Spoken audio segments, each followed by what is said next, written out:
The foundation of human understanding teaches an observation exercise, often called meditation, which permits you to become objective toward your problems and allows your heartaches, bad habits, fears, and anxieties to be completely eliminated from your life without effort on your part. Until you have begun to practice this exercise, much of what you see and hear on the following program may be shocking and upsetting to you.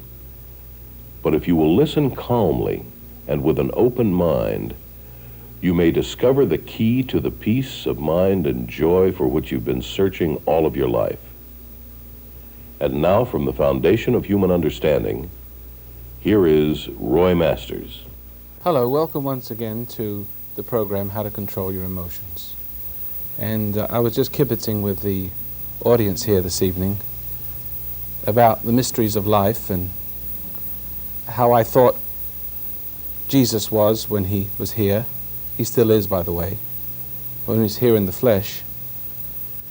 How he changed water into wine, and Moses dividing the Red Seas.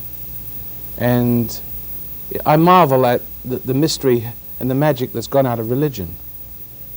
And I could never accept religion, the deadness of it. You people feel the deadness of religion, you know, sing song and every rock of ages. Those guys are stoned. They're religiousized, and you have the boogie walking down the aisle. That's not religion either. And I marvel at the fact that, it becomes so dead when Moses was so alive and he was able to affect matter. And of course, such a person who can affect matter must be in time and space. Must be beyond the reach of time and space. They must be eternal beings. Because only that which is capable of affecting matter is, from that which created matter.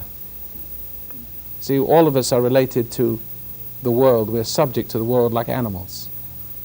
And somehow we know there's something wrong with that. We're better than that, but yet the reality of it, we wake up in the morning, and especially if you haven't painted your cell with bright colored curtains and TV, and play on the drums and turn on the TV, and you brighten up and you make your hell look like a paradise. But if you went out in the world of reality and just sat there, it's kind of bleak. Something's missing. And that's why you have to have your drums. Imagine the first person that came on the earth. He fell from this paradise state in this magical state where he could live forever and affect material things rather than being affected by material things. I imagine he felt pretty bummed out, pretty bored without the life that he had to create his own life.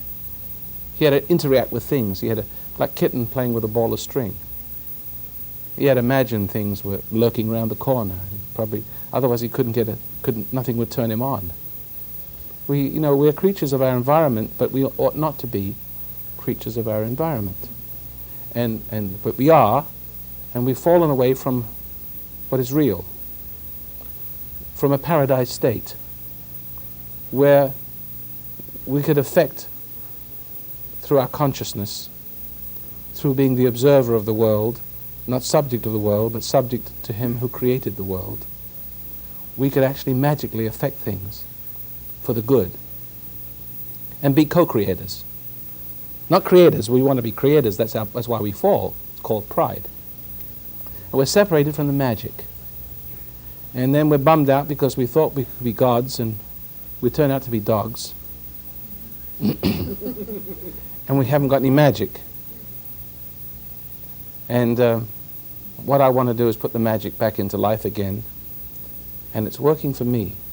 I'm just, touching the tip of the iceberg. Excuse me. But I know that it's the strangest thing. You've heard preachers talk about it. And you've heard, maybe read people write about it. But I could tell you honestly, and I don't want to brag about it because it spoils it.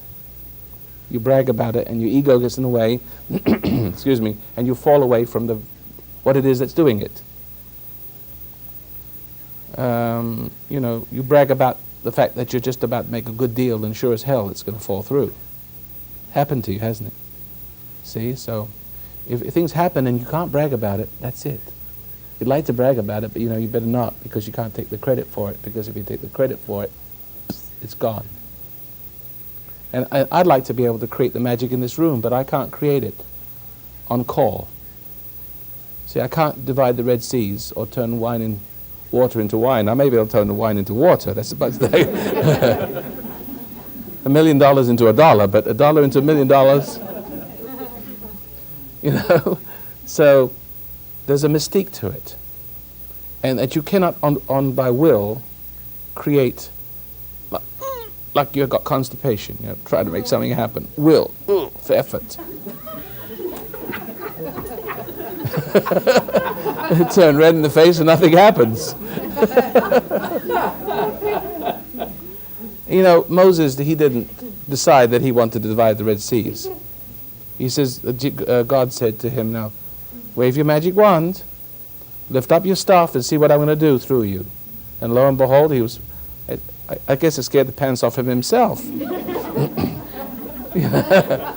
And that's the effect. You have to have that humility, and you've got to be the conduit. But you've got to have that humility to be a conduit and see what happens through you. The very fact that you try to change things or affect things is really a counter to the fact that things are affecting you. If you want to dominate someone, it's only because you've been dominated. You're trying to get back power. It's a wrong kind of power, because then you're being in a big, you're ruling in hell. You're not ruling from heaven. In this world where, you know, a dog-eat-dog world, you're either the dog on top or the dog on the bottom, but you're still a dog. You're either eating or being eaten. The sense of power is only a sense of power. And I don't want this power to come from fantasy either. There are those people in this world, and we were talking in the last program on fantasy and imagining. There are those who teach you that if you imagine something, you can actually make it happen. You have sort of a holograph projection, and you can give it form. Well, it's close to the truth, but it's not close enough to the truth. You must be very careful of trying to make things happen with your imagination. Because last week I spoke about the fact that when you're lost in your imagination, you try to create like a god does, so that things in your imagination becomes real, because have descended into your creation. Creating. You're the god of your own creation, except your creations often turn on you and rebel against you and destroy you. And they become all-powerful. Yes. What about worrying? Isn't that a form of... You liked that opening, did you? I mean, because it's like... got you going already, have I? Yeah. Okay. I mean, But because I know how worrying plays on your mind. Worrying is a form of faithlessness. Okay. You But want it's to- not imagination? Worrying pulls you into your imagination. Oh, okay. Worrying creates a negative projection, because when you're worrying, it's like faith. So, in other words, it creates more things to worry about. And you think when you worry, you're being creative. You think when you worry, you have a false sense of being good or concerned for your properly concerned for your children. Now, any person in this room knows when you've had a mother worrying about you, what kind of effect that has on you, right? Why are they worrying?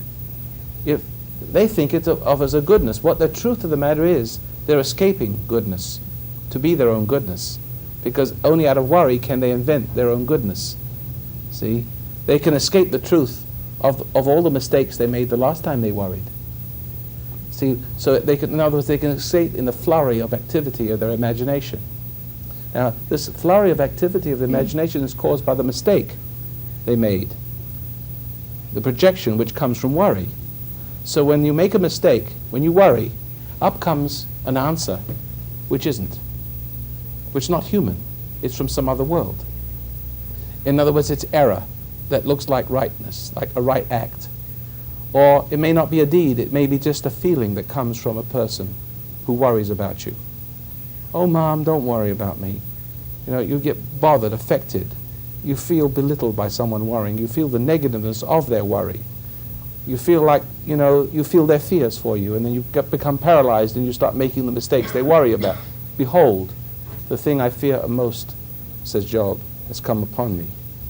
Worry is a negative faith, but it's the only faith you know how to have. It's the only way you know how to come up with an idea, a new idea, which is the answer to a problem. But the last problem you had came by the same process. Someone worrying, or you worrying. And you being you projecting, or you being someone's projection. Worry, there's two modes, excuse me, there are two modes of consciousness. Unconsciousness and consciousness. Now, in our life, we live a life of denial. In our ego state, in our fallen, disenfranchised, non-paradisical state, lost state, it's a state called pride, where we're trying to be our own God. And we try to be a God in our own world of imagination. And just like God, as I said before, in his world, has imagined everything to existence. His things are real. And in his projection, his present spirit projecting into consciousness and into ideas and into emotions and into form, into energy, into form. They are real and they are good because he is good. But when we play God, we are losing ourselves in the imagination, which is, we have a framework. We are made in the image of that Creator, so we have a mind very similar to what God's mind is, but we're a little tiny replica of the grand, the grand ego of the universe. So we can do the same thing. We can also come into our mind and start creating. But it is Satan that draws us into our own mind, because it draws us away from knowing God into knowing ourselves as God. And we think there, we are deluded by the lie that is there, that we can think things and they be. And we can imagine things that they be, and that's a lie. Because that's how the hell comes into existence. And this is called ambition. Now, just frame that word. We are taught to be imagining, ambitious, imaginative, creative, we call it. We can't be creative. We're not God. There's no way in the world. So, big deal. How much is Michelangelo's work worth? Millions of dollars. Van Gogh, he was crazy. Who else would cut off his ear for a girlfriend? But his work of art, they're considered creations. I think they're crap. I mean, I see reality. Okay, so the guy can paint. Big deal. So everybody applauds his paint. Oh, wow, Van Gogh, you're wonderful. And he thinks he's wonderful. And they think he's wonderful. And the people who think he's wonderful think they're wonderful for thinking he's wonderful. And they have a role model of what is wonderful because they're not wonderful. Because if they didn't have something they could involve themselves in, something what they call positive, some role model of how they can be. Well, this man has managed to be worshipped by some little puny little creation. See, he inspires our respect and adulation. Therefore, if we love him and respect him, perhaps we will become a little bit of him, and maybe some of that genius will rub off on us because we become what we worship. See? And then maybe someone will worship us. See? But there's all this is pride, and all the little things we do. We have a marvelous technological society, but it's the result of millions of brains and discoveries and revelations. To escape.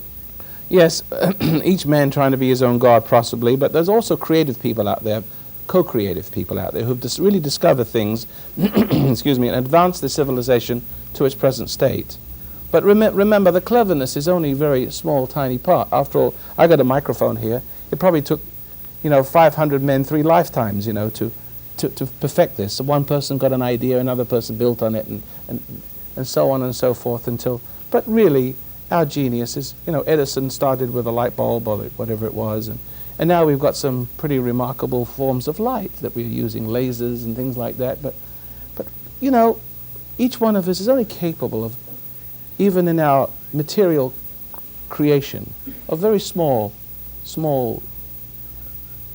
amounts of achievement. But we crow so much about it. We get so much energy and so much mileage out of it. See? After a while, some people, you know, are afraid to create because the adulation they get and the love they get and the respect they get goes to their head and makes their head as big as the Washington Monument. And this ego, the puffing up of their ego, conflicts with reality. And it's called anxiety, guilt. And they're afraid to create because after a while they start to find that they start having, their creations are negative. Because they feel so guilty, they feel something's happened to their creativity that becomes negative after a while. Or they're afraid to create because of the guilt of taking the credit for it. You know what I'm saying? But some of you are afraid to succeed because when someone says, oh, how wonderful, look what he did, suddenly someone has puffed your ego up to the point where you may have come down for a moment to be swelled up with pride to accept the credit for that, but suddenly you stop being able to create. Who knows what I'm talking about? You do, don't you? See? And then we have a problem, because there is a true creation, but when you take credit for it, the creation stops. And then you try to create and you go mad. And if you do become successful, it's usually over a big nothing. Behold the art world. I mean, you ever hear such garbage in your life? Because they can't really create. They can't really come up with something new. So they come up with, you know, fried eggs and bacon sprayed with polyurethane paint. Or they take buckets of paint and manure and they start an airplane engine and they blow the stuff on the wall. And all the insane people comes to the point where creation itself becomes anything that God created, we start to hate. And we start to do things which are obscene and ridiculous, bizarre, and we start to worship that as if that was creation. So, we were talking about now bringing things, being truly creative like I am being creative this evening. Because I haven't prepared anything. As a matter of fact, I must admit, I had something in mind to tell you, but it got blown away. We love it. I mean, I want to talk to you about time and space and there's some such neat things about that, but I don't know if you're going to be ready for that, so I had to get you in here somehow. But we got, yeah, I'll talk about it. But I want to lead up to it because we've got 2.5 hours, you know, actually 5 programs for the viewers. And I don't mind if you're going to interrupt me because yes, there's some, I'm sure that you just maneuver yourself into position whenever you see a hand go up and yes, ma'am, you're getting my message so far, are you? Yes. Okay. I wanted just to, before you skip and go to another subject, on creativity, women have been given credit for creating children at birth. They're given that, well, look at that, looks just like you. The ego image in creativity is just given to us. Well, or not only that, and but women are given credit for having intuition that is beautiful and desirable, that is greater than men.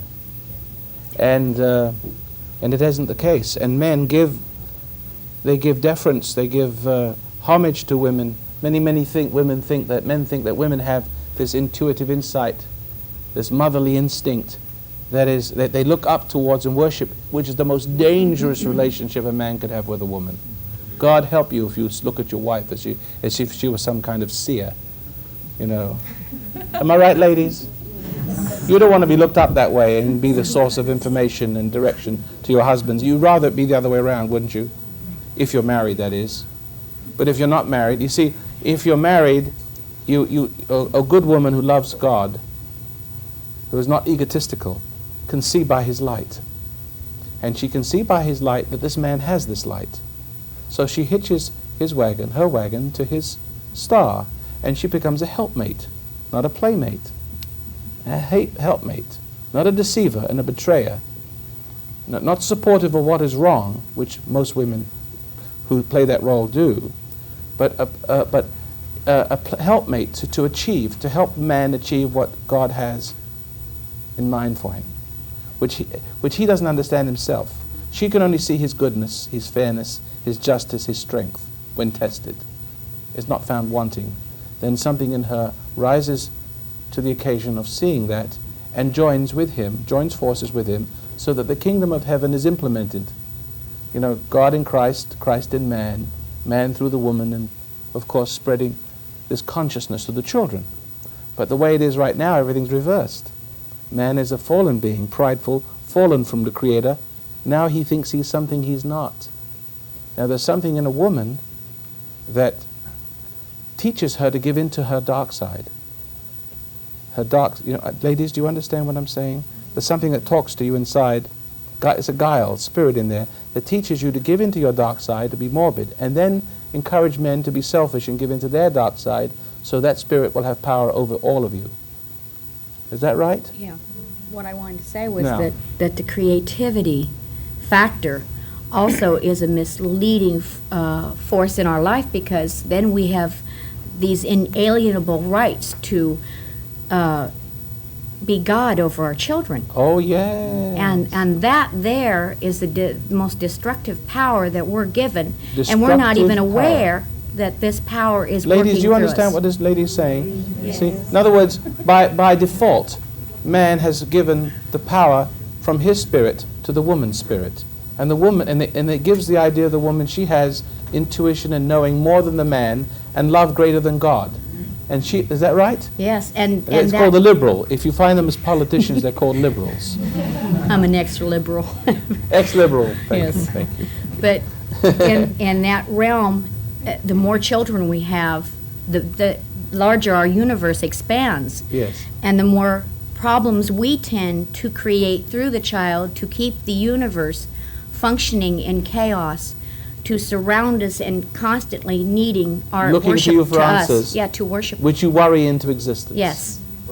That's pridefulness. Pride is then that sort of brings that right to a nice point, that women tend to be warriors because they've got such a load.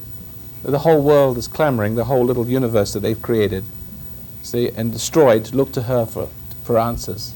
She has to pull out of her imagination and worry answers into existence. And of course, these are not answers at all. These answers give direction. And when they give direction, that's misdirection. It's confusion. And that is the average home. Now, this is not to demean the ladies in the audience, because I have a daughter that doesn't think I hate her. And no matter what I say about my wife, she doesn't think I hate her either. She lets me now use her, or she didn't like it, because I use her as an example, because she's all women and I'm all men. I'm a little different from all men, and she's still like most women. She's tough. But I have hopes for her yet. If I can survive it, anybody can. Isn't it the father's fault? Pardon? I've always seen that whatever happens in the family, the destructive process, is not the fault of the woman. It's really the cause of the madness springs out. She's the window through which it comes, right? The metrics. But the reason why it exists is because the man's world has collapsed. The spirit of the man, man has fallen from his spirit. And that spirit cannot come through him to project. We're talking now about energies, forces, relationships. Relationship with man and his creator. And when that is broken, then the relationship with the man and his recreator, the female. So as a man comes back to the woman for renewing, see, and while he's being renewed, you see, he's becoming a less of a person. He lives in a state of euphoria. When a man looks at a woman, I'm sure, I remember how it felt like I was a kid, young man. It looks like it's an entrance to paradise. It's just the opposite. It's a living hell. because men have this pride they don't understand, this world that they want to be the king of, and they have to have the woman to reinforce the illusion. See, and that's what we're dealing with illusion. We're dealing with forces, energies, supportive energies, coming from another dimension, through the woman into the man, and to make him into an animal in his world, to affect his environment. Now what we're going to talk about is how we're going to change our environment, and we have to have a deeper understanding. Like I said, Moses and Jesus, they were great people, but I'm not interested in, well, I'm interested, yes, basically on Jesus saves and the blood of the Lamb and all that sort of thing, but okay, enough of that. That's the milk, now we need the meat. What is in the mind of these people that makes them different, that can stand up to pharaohs, that can affect their environment rather than being victims of it? Because that's what you want to know. I can't give it to you just like that, but at any point you can understand me. If you could hear me at any one single point, listen to this. I'm saying everything in any one thing that I say that's different, which makes it all the same. So at any point you can understand me. Sounds like a lot of things I'm saying. Try to commit them to memory, don't do it. But at any point you can understand me, you have the whole of it. Like I could take one cell from my body or a plant and put it in a dish. That one cell has the whole of the plant in it. The whole design. Incredible. So I can bring you back to reality. I can bring you back to the nucleus of your origin, and you will have everything. Not till tomorrow night, though.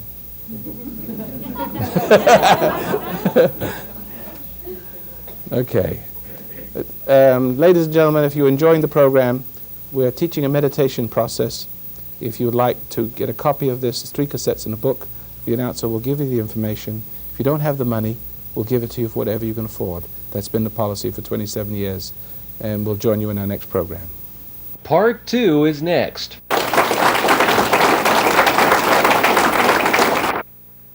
Welcome once again to the program, How to Control Your Emotions. And I've been talking about, they haven't been saying much, about the magic which is uniquely human. Animals are not capable of much, very little. They can learn only a few tricks. But human beings are capable of infinite power, magic. And I think the whole purpose of our existence is to discover that magic. Discover our origin. And you can't discover the magic until you discover the origin. Because most of us are trying to be the origin. We're trying to play God. Look at me, everybody, I'm wonderful. And we're caught up in the adulation, and we punish people for not appreciating us. And we love people for appreciating us. But it's all an ego trip. And if we succeed in getting them to worship us, we are tempting them to worship the wrong God.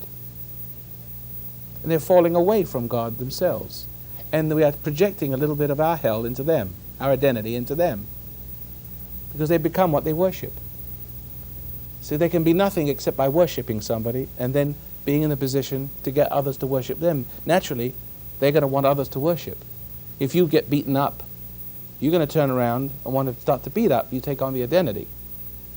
That's why all abusers, kids who are abused, grow up to be abusers. You become what you hate. You become what's violated you. And it's called pride. See? So, I have learned in my life that there is a right way of getting things, and there's a wrong way of getting things. And there's a right way of affecting the world you live in, and there's a wrong way to affect the world you live in. And the wrong way to affect the world you live in is to try to affect it. To try to make something happen. Because that is dangerous, because if you succeed, you'll take credit for it. And you'll think you've got something going for you, and you haven't. It's like going to Las Vegas.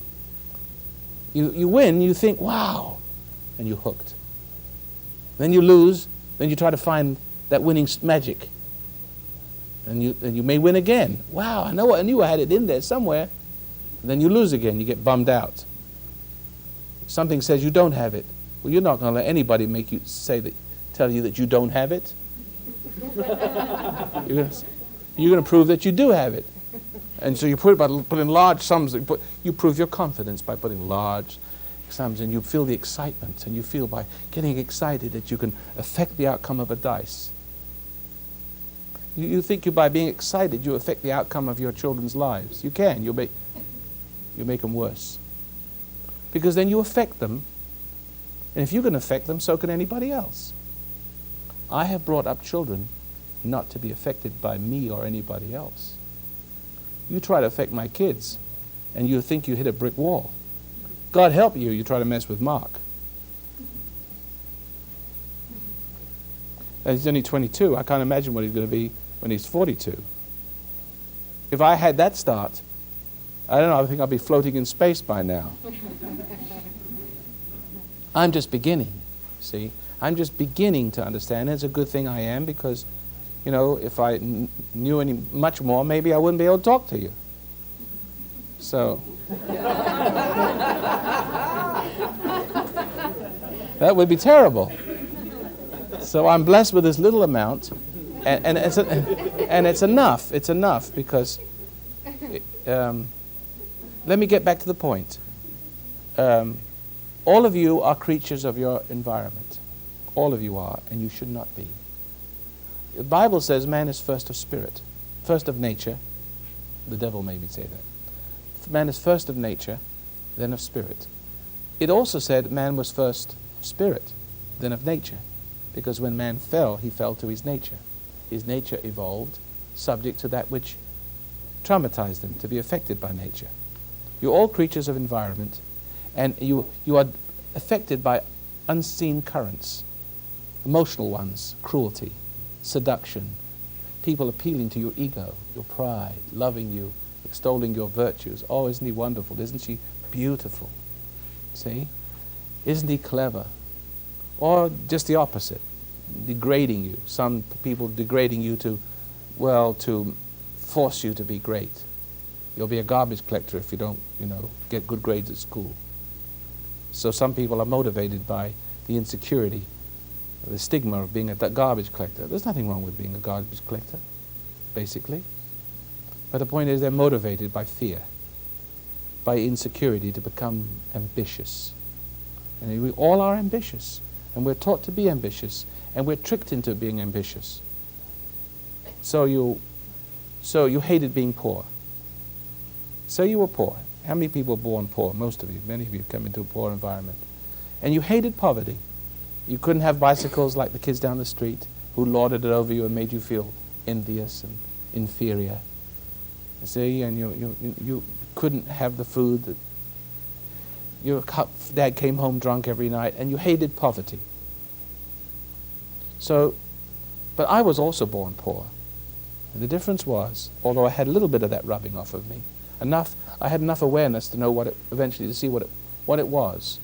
It was my resentment, which pulled me away from the riches of myself and locked me into poverty, to being poor or to compensate with ambition to be rich.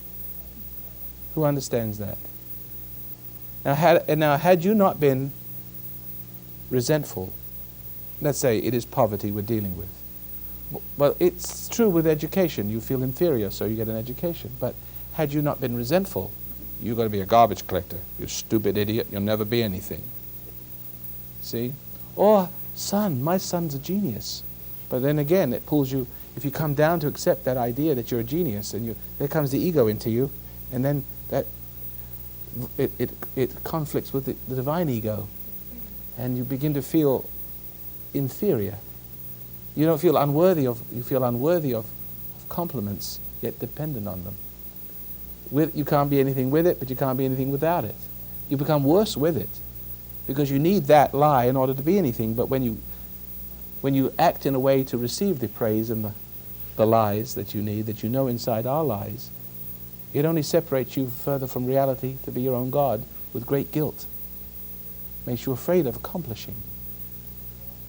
See, so we are often tricked we're all tricked, one way or the other, either people building us up or knocking us down, To build us up, you come down to accept the idea that you're something that you're not, and then you're dependent on performing for it. Now you know what kind of effect that has on you. And the more you perform, the more you're a slave of what it is you want from that performance, applause. And the applause only, you come down to accept the applause, but then it only pumps up the ego. It keeps you in the fantasy of being something you're not, yet with a terrible anxiety that something is missing and something is dying. Okay?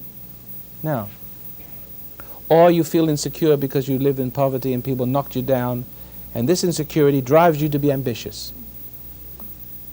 So one person wants to be a nothing because he's afraid to be a something, and one person's ambitious to be a something but he's afraid to be a nothing. But it's ambition. Now, come to time and space a little bit. Because I could sit here and talk to you about time and space, and time is something that must be conquered. Time and space must be conquered, or you won't find eternal life. I'm saying that I'm pulling that out of time and space to tell you that, and then you put it aside somewhere, and maybe we'll talk about it again later on. But I'll just give you a little clue about ambition, and maybe you can see it.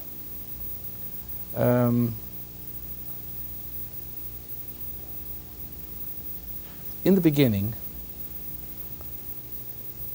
there was timelessness. And timelessness is like the center of a wheel. It doesn't move, but somehow it's the power to make motion or to permit motion. You know, the center of the wheel is still. Otherwise, look at your axle, it doesn't move, everything moves around it.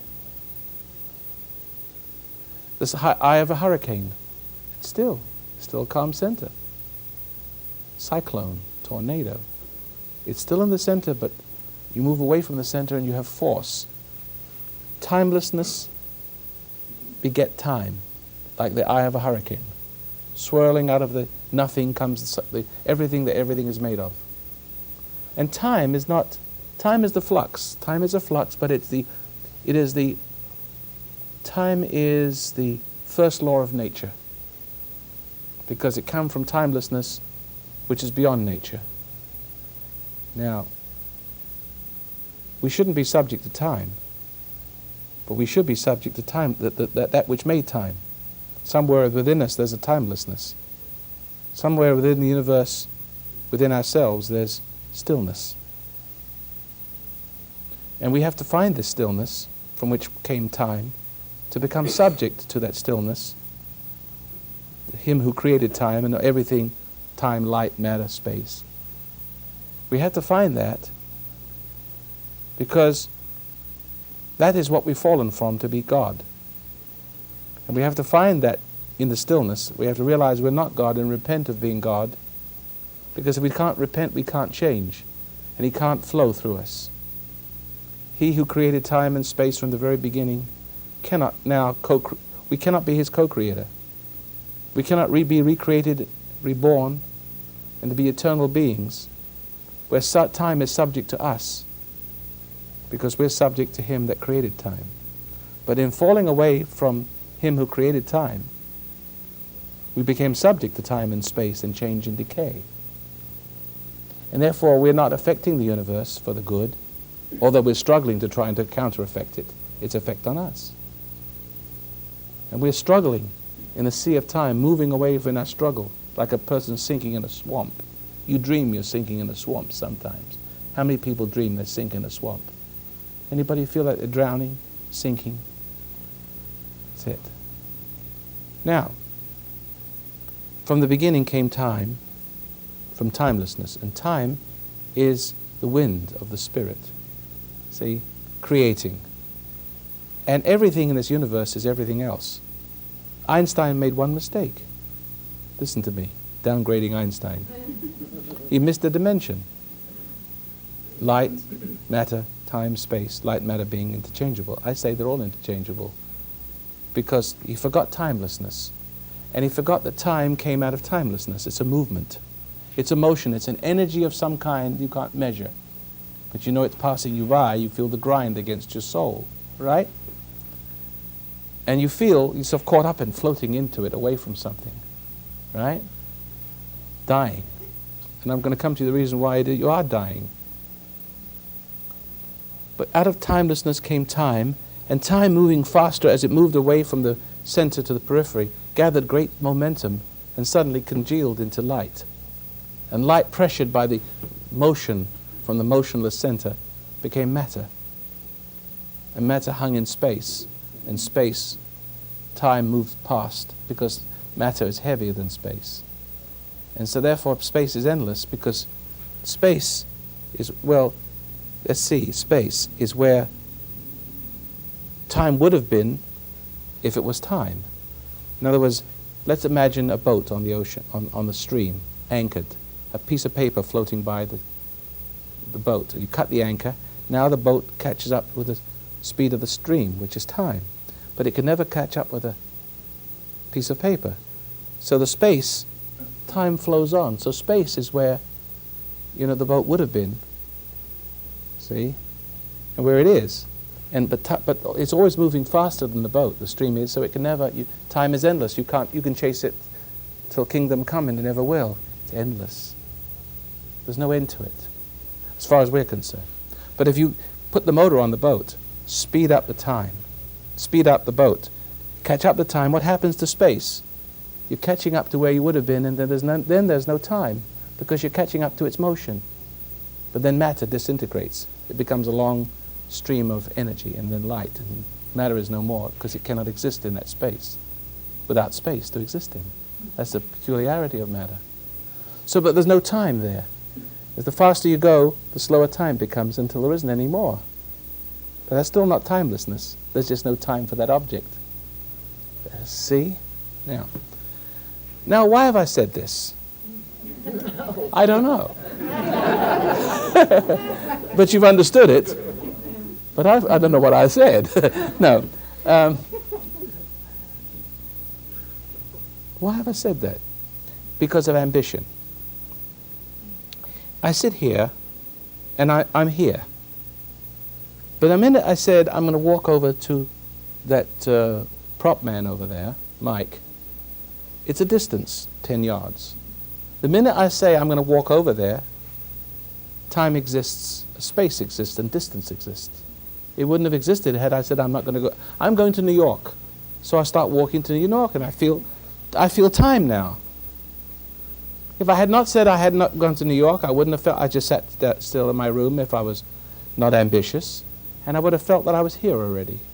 It's only when you're not here and you're traveling there that you feel time. Right? Right now.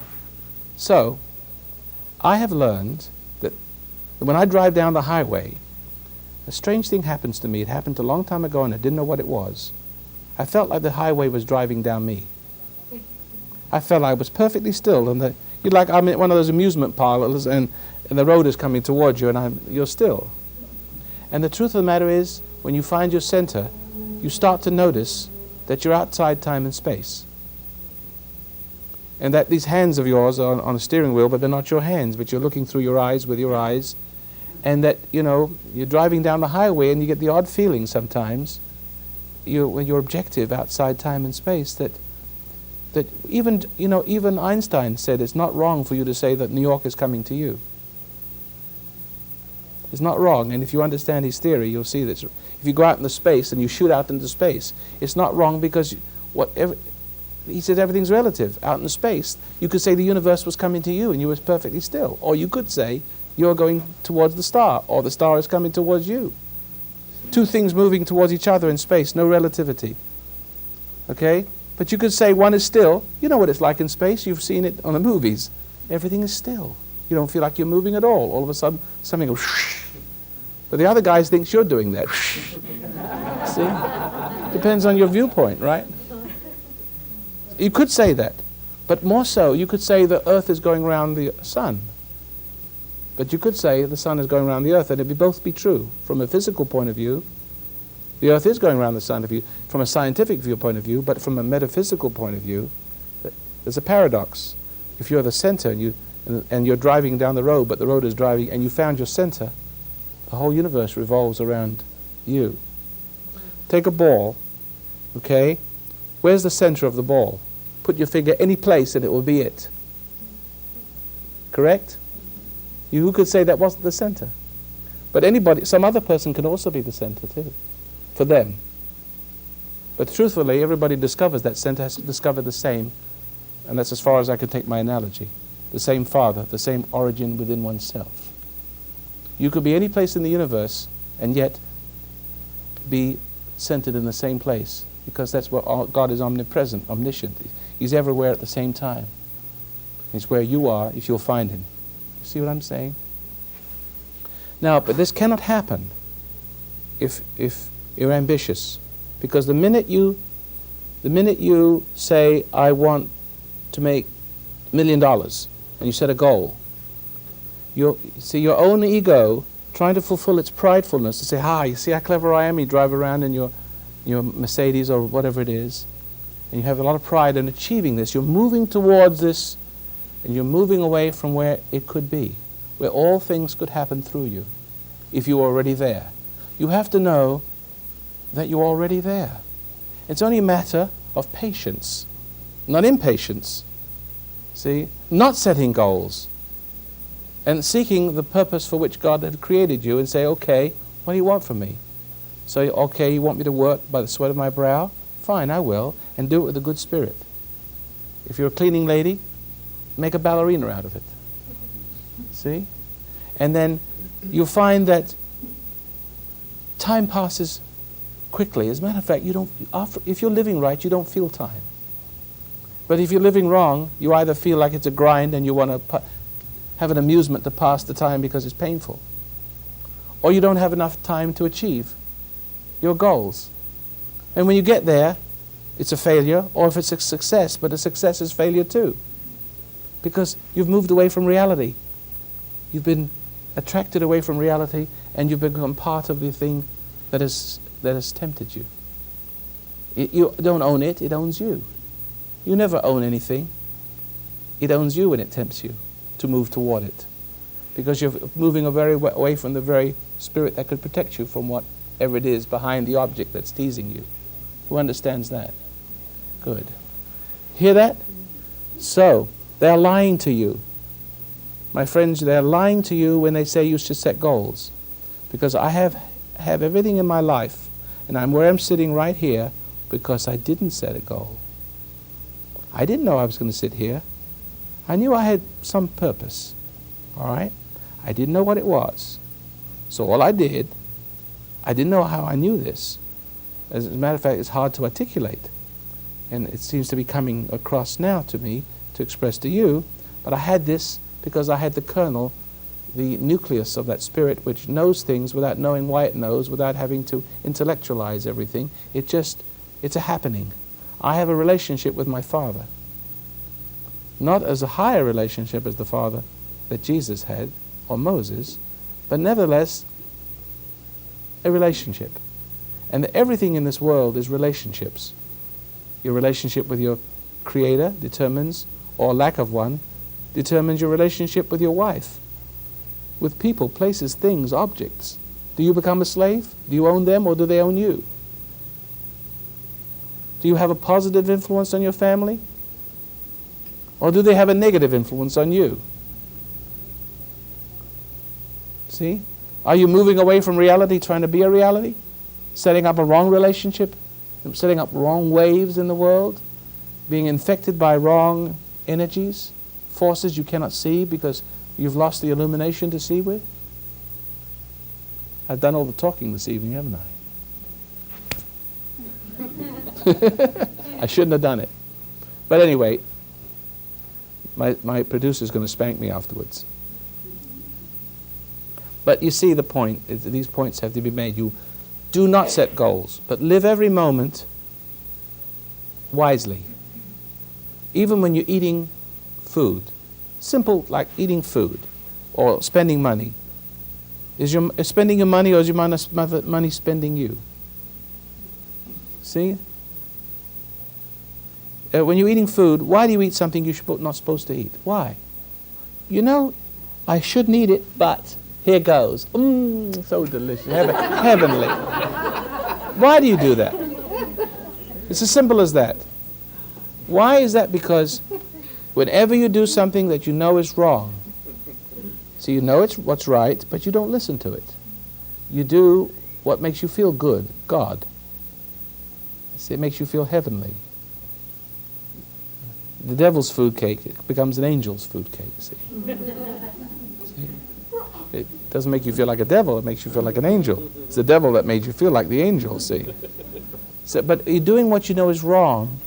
You're mingling, you're commingling with the spirit, and your character is being forged and weakened. That's why it's dangerous to not to give in to your impulses. But the forces in this world are teaching you to give in to the impulses, because without you, the evil on this earth cannot manifest itself. It's used a borrowed form. God creates, the devil can only destroy. It has to recreate, reform you, rearrange you in some way, so it can make a home for it to live through, or make you a vehicle full of its expression, a conduit for its hell.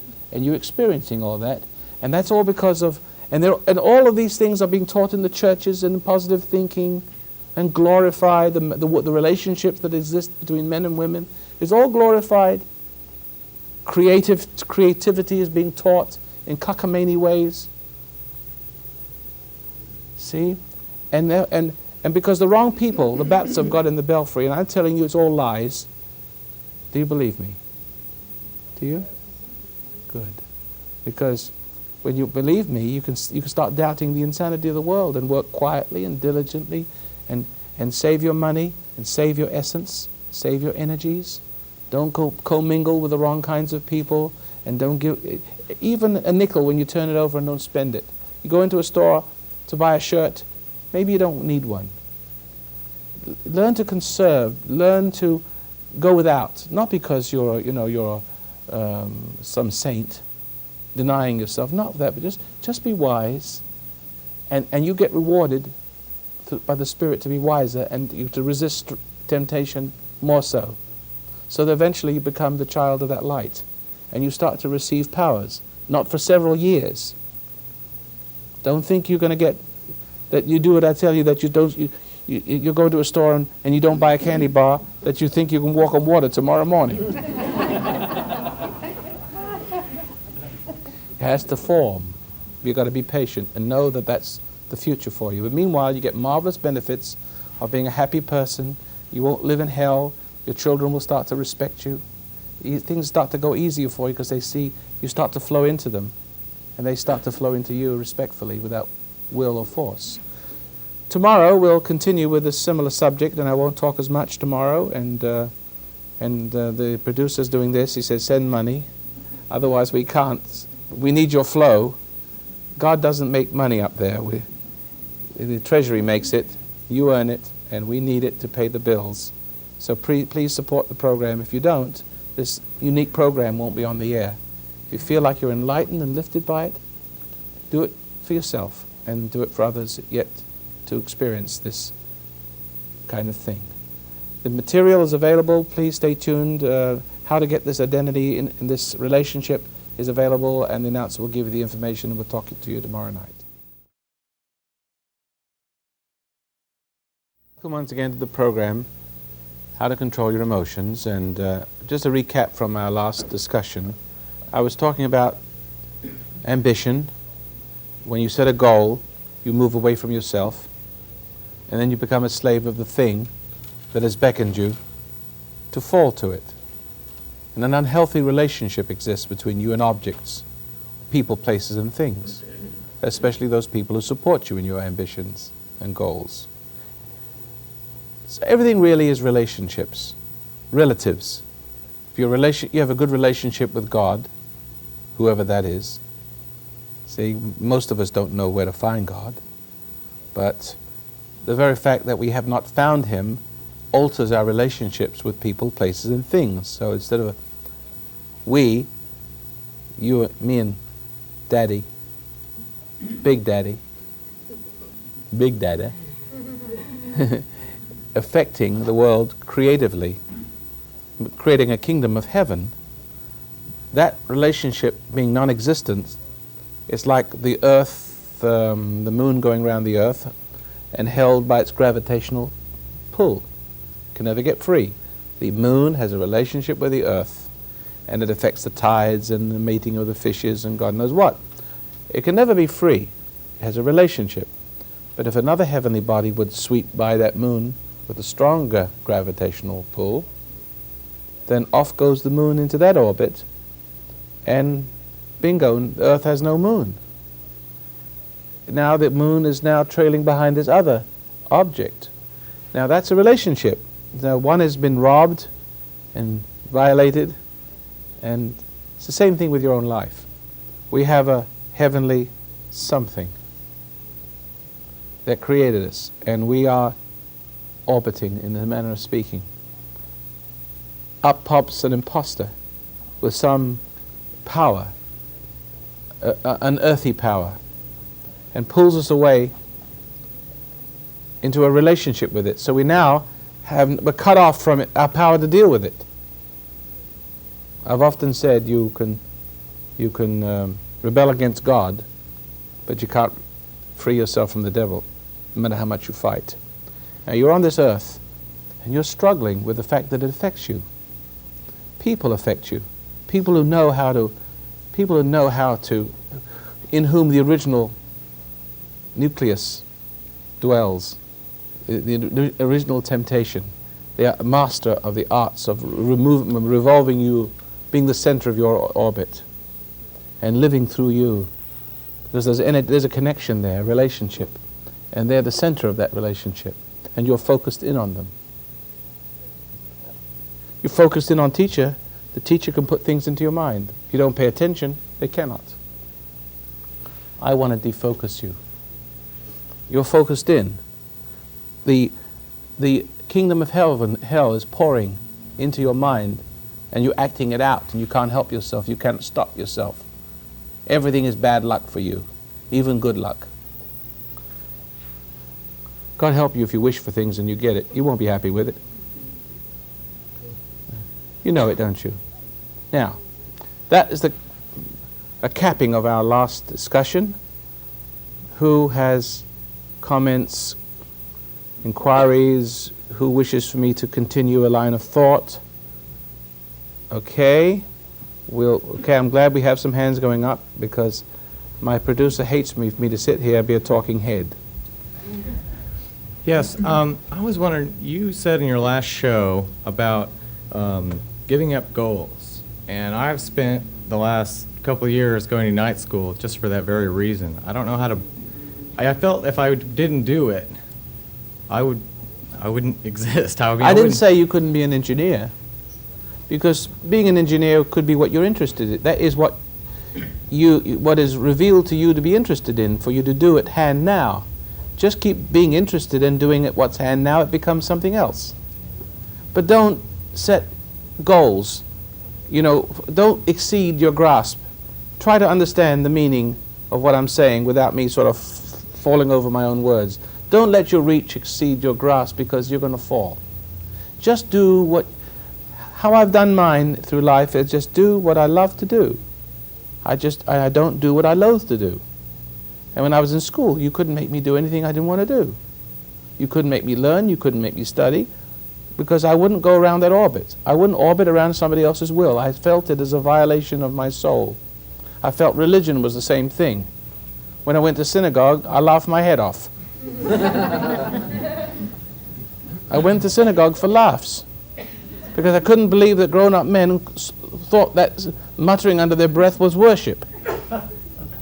You Catholics know what I'm talking about too, don't you? That's like a synagogue, isn't it?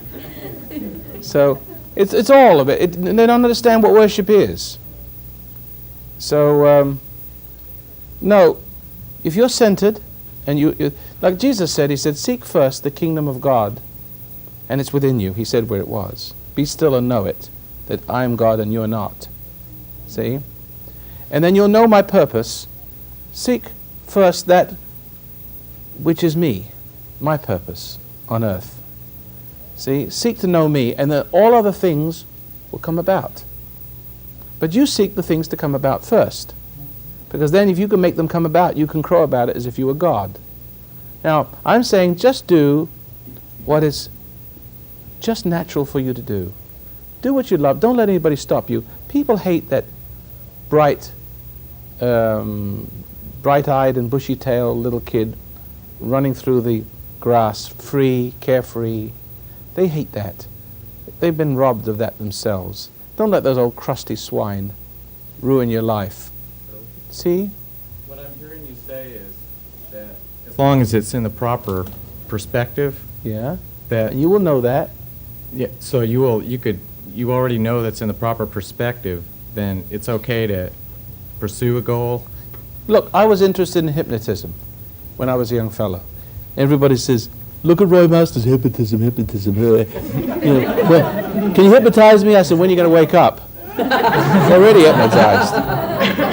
But our point is, made fun of me. They made fun of me.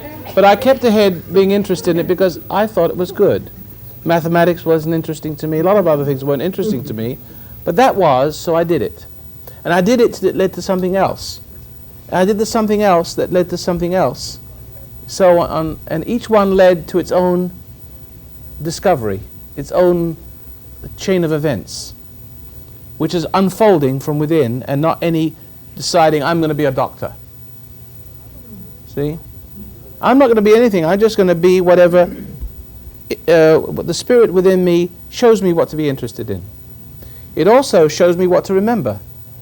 For instance, my teacher says, now, I want you to remember this French poem. I said, to hell with you. I went to a boarding school, you know, with strict English teachers. And so I wouldn't learn that French poem. He says, well, he chased me around he wanted to hit me with a cane. He chased me around the study. I said, I'm not going to learn it. He says, good for your mind. I said, I'll decide what's good for my mind. That is junk.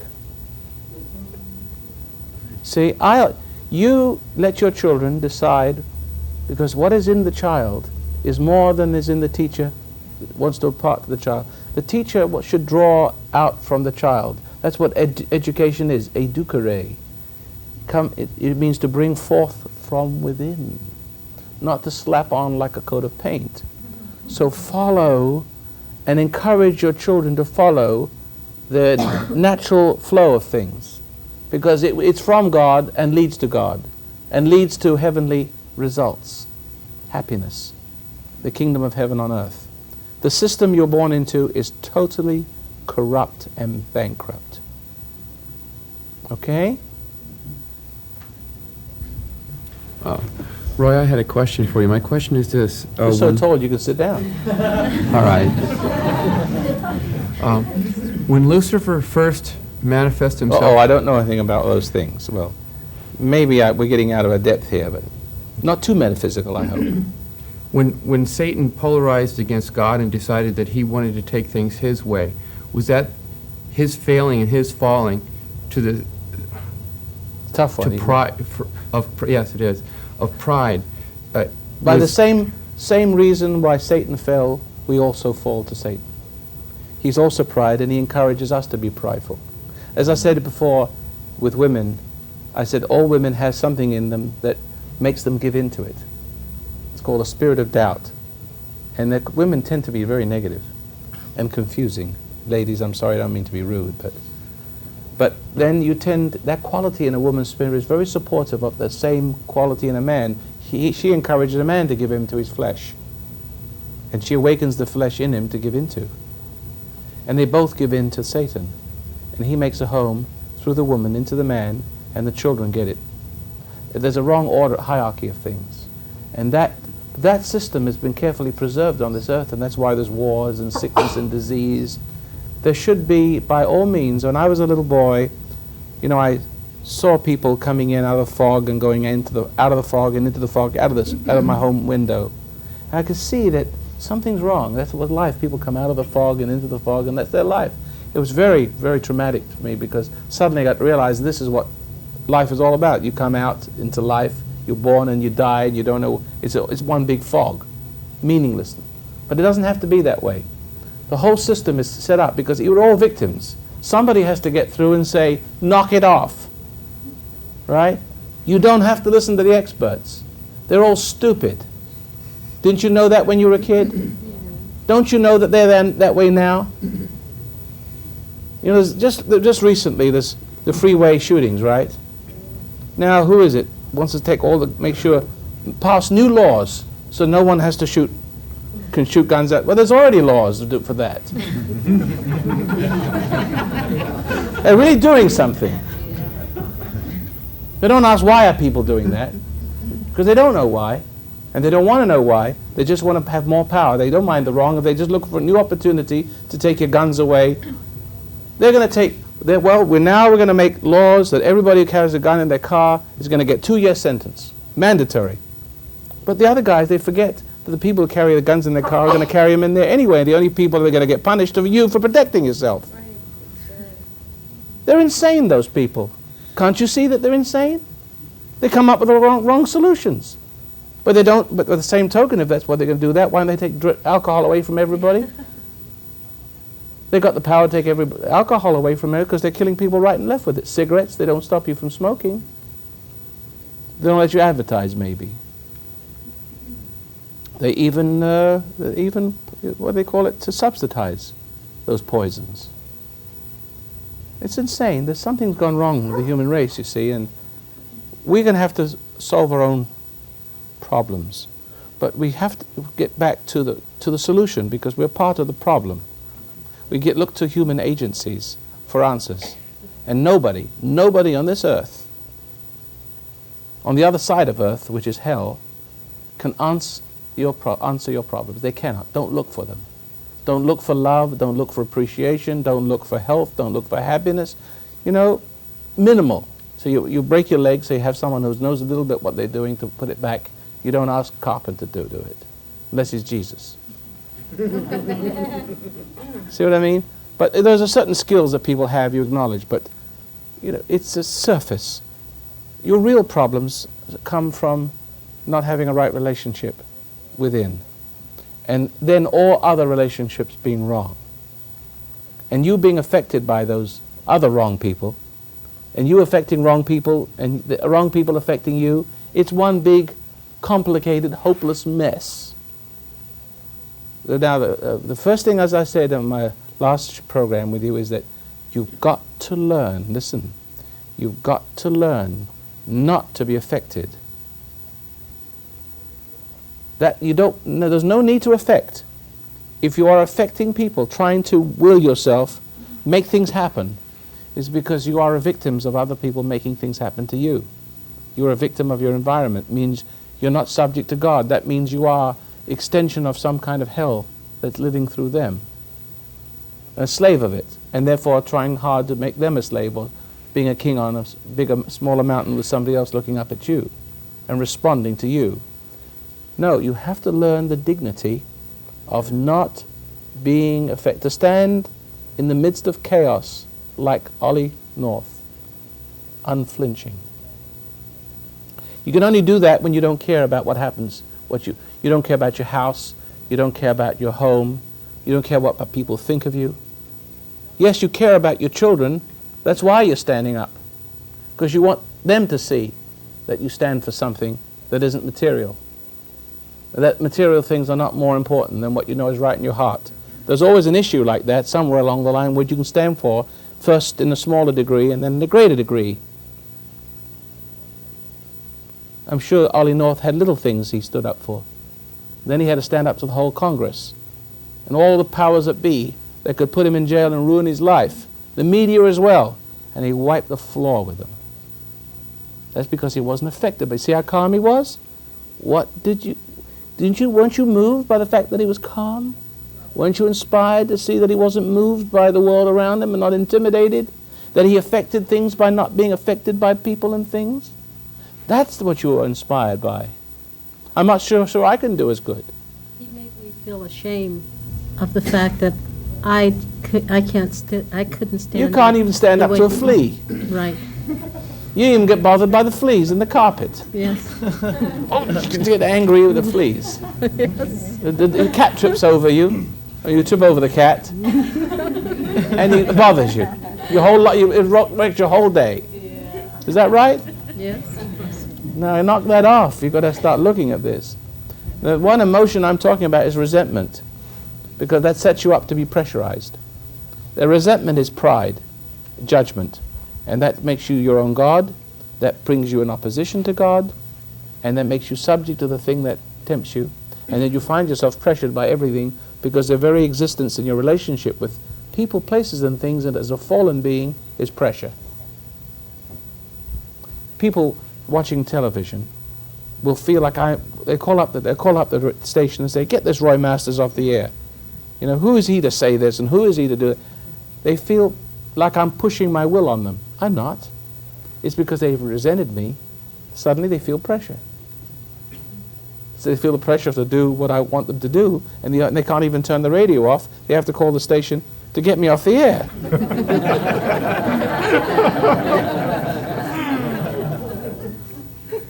It's the only way they get relief. Because tomorrow night they're going to be watching again. They have to have somebody else take them away from the pressure. Save me from Roy Masters. Yes. I wanted to touch briefly on what you said, all things relative, on ambition. I wasn't aware that I was ambitious in any way until tonight. Good. And I realized as a child I had set a goal without any awareness that I had set a goal. All right. I had resented my mother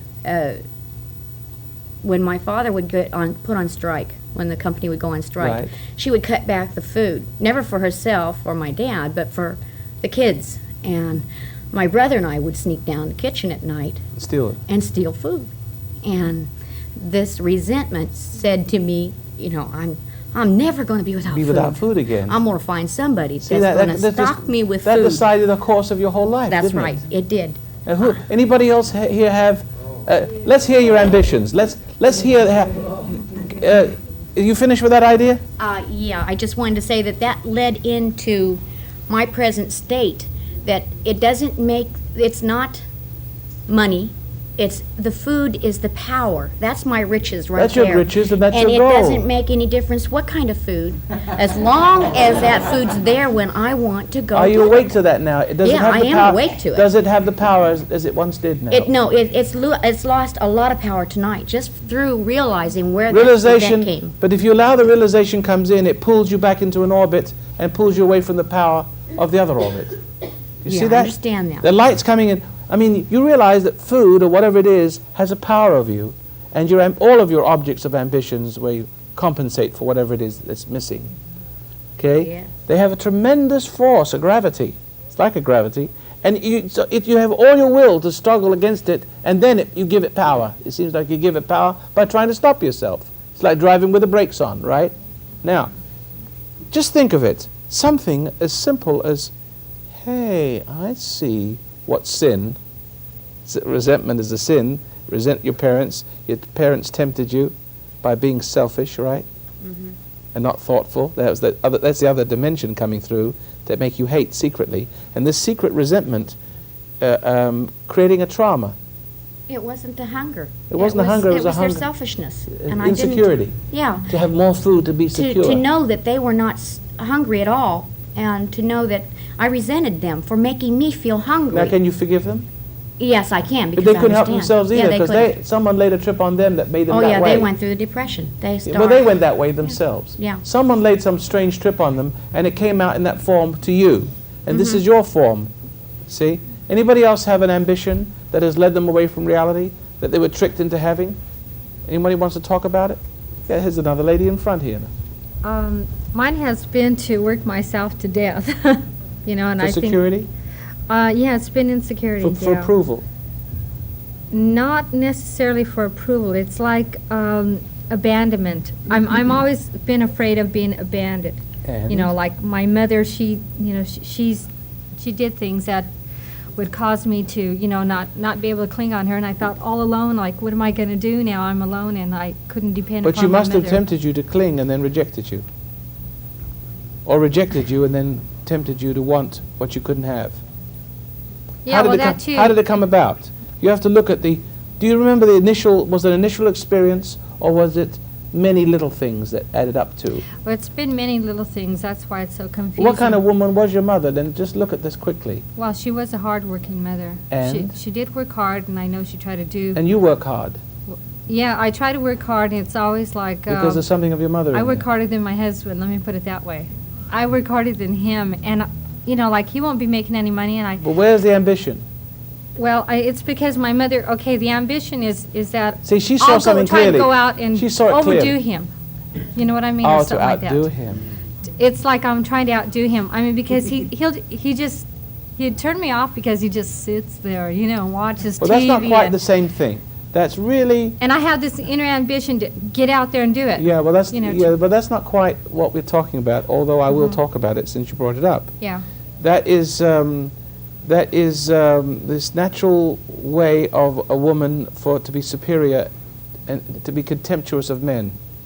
And you found a man who is that way, that you can resent. You see, in other words, you're irritable with someone inferior to you. Yeah. But your father that way? No, he did work, But your mother was harder but working? my mother was that way. Your mother with was more him. prideful. She and wanted she more had and more more and energy. more. She had more and more energy Yeah. than your father. Well, see, have you ever seen, have you ever been impatient with a person when someone doesn't do something very well and they're fumbling, and you get impatient and then you get the energy to do it for them? Yeah. See? I Well, that's kind how of do that. a woman tends to be that way with her husband, and she likes to be the busy one. Yeah. She likes him to fumble and fail to come to his rescue so she can look like she is the... Yeah, that's what I The do. As a matter of industrial- fact, I see it now because I do it That's a with my prideful kids. I'll tell my kids, you do it this way and that way, the dishes or something like that. Well, I'll be darned. I'll look at those dishes and they still gonna have spots, or But you set them something, up. But you know. set and- them up. You set them up to do Yeah. things wrong, so you can come to the rescue. So it's a pride thing of yours. Yeah, You it's get like you. that. You want to look more energetic, more Yeah. brighter than That's your why family. I say I work myself to death Yeah. doing that. Yes. Well, I'm not so quite sure that that's No. really the same thing. Feels like ambition. Yeah, it is. It is a sort of ambition. But does anybody else have one? The lady just now had a nice, clear point of the fear of poverty, and the fear of the gentleman back there. Yeah, a lot of time, or all my life, I've kind of grown up with this image of this beautiful woman that I'm going to marry someday. And, I find my relationships with women very shallow, and I'm really not sure why. It's like I need to, it's like I have an That's unnamed... not a good one. No, that's not a good one. That's not a good one? Sit down. No, I'm looking for something very specific. I hope that lady that just stood up a few minutes ago, we're really triggered. I saw a lot of people, breathing in rather rapidly saying, yeah, I identify with that, but then everybody sort of shut up all of a sudden, clammed up. It's like you have an unhappy home, and then you make up your mind as a woman that you're not going to have an unhappy home. See, you hated your mother, you're going to be unlike your mother, and you're going to have a happy home, and then you try to hold a marriage together where it shouldn't be together, and that's the ambition. Right? And then you find that the more you try to keep the marriage together, the worse it becomes. The worse it becomes, the more you panic. Because it's your determination, your prediction, what you said would happen would happen, isn't happening. Or the other way around. You said, I'm not going to have an unhappy home, and you're having an unhappy home, and it terrifies you. And you work harder and harder to hold a marriage together. See, that's all because of resentment. And then having a good marriage is the stick, and you're the donkey. And you're moving slowly away from the real answers to become involved with a very big problem. Follow that? So if that hadn't happened, your whole life would have been different. You made all these different turns differently. Your relationships would have been different. Don't you see? You turn left, you turn right, you save your money or you spend your money. You go to Las Vegas or you don't. You make a good investment, or you take girls out to dinner and make an impression and buy new cars you don't need. You're making different turns. Different kind of character is forming. A different future is taking shape. See? Magic.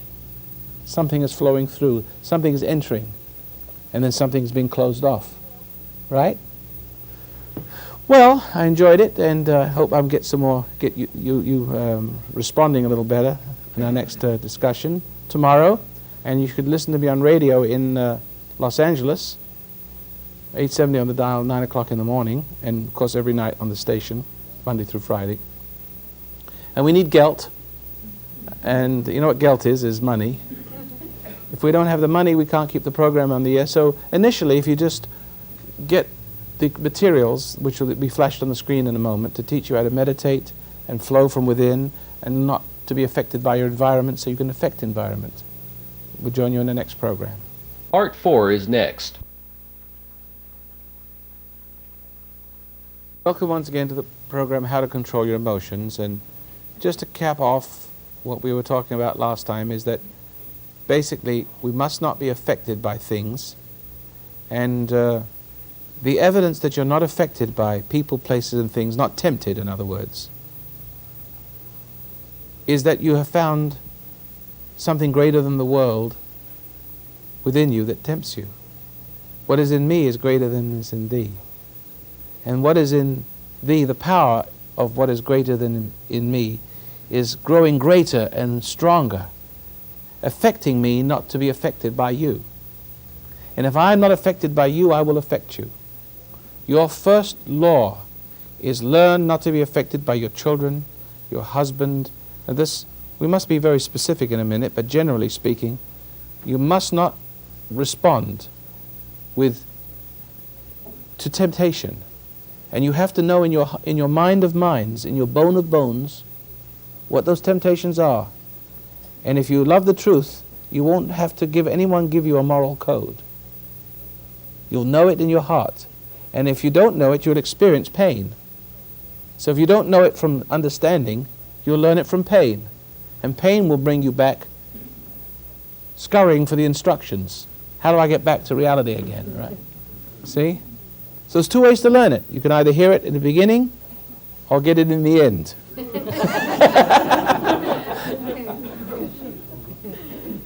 And if you get it in the end, you'll come back to the beginning, or you'll keep going right down to a hole in the floor. It's a big dark hole. There's no end to that. The fact that you are unmoved by the world around you, like an Ollie North, means you have found something you can live for and die for. If you haven't got that, I mean, the alcoholics will die for their alcohol. The drug addicts will die for their drugs. We all die for the strangest things. Whatever fixes us, whatever saves us from ourselves, what helps us to deny reality, helps us to be that reality, keeps the grand lie going in our head, our big fat egos going. Those forces are there with their fixes and their supports and with their supportive love, the love that is a lie, the lie that we love. Now, the whole world is living in a state of denial. Teachers, parents deny, alcoholics deny, children deny when they're wrong, alcoholics won't see that they're alcoholics. Everybody's denying. Politicians deny. And there's always people helping you to deny. Even that morsel of food, when you know you shouldn't eat it. What are you doing when you're eating that morsel of food? You're renewing the ancient contract. You know you shouldn't eat it, but you eat it anyway. You have a conscience, you know you shouldn't. But people say, come on, just one more bite. It's delicious. Right? Oh, okay. And they're just saying, instead of saying, no, thank you. But they won't love you. You won't get your reassurance for who you are. Out will pop that reality that they themselves are afraid to face. See what I'm saying? And so you're different. But why do you take that morsel of food? It's because you're rebelling against reality. Just like the first forbidden food helped man, like peyote, to rebel against reality. Then we have all these things in this world to lock us in so that never come back to reality. Because if we ever come back to reality, you see what a disheveled mess we are. What a decadent civilization, what a decadent being, what a wasted life. That we're not gods but dogs. We want to see ourselves in a good life, that light we have to have lies. We've got to be fixated, focused in, focused away from reality, focused in on the unreality, and it's the unreality that's becoming reality in our own lives. It's called hell. Death and dying, disease and suffering and war. Now, we're going to That's heavy stuff, right? You can get off the floor now. I have a question about the meditation. Yes, a little louder, please. I have a really tough time dealing with some of my realizations that I'm getting from the meditation. You're talking You are? about I'm sorry. hell, and I'm seeing it, and I panic. Don't it's panic. very frightening. Don't panic. I mean, I it's feel my tr- heart beating right now. because I have that reality shining in me. It's frightening to But me. it's not you that's frightened, is it? I is feel it? frightened. Pardon? I feel frightened at the things that I But become is it aware you? of. Now look at yourself. Do you love reality?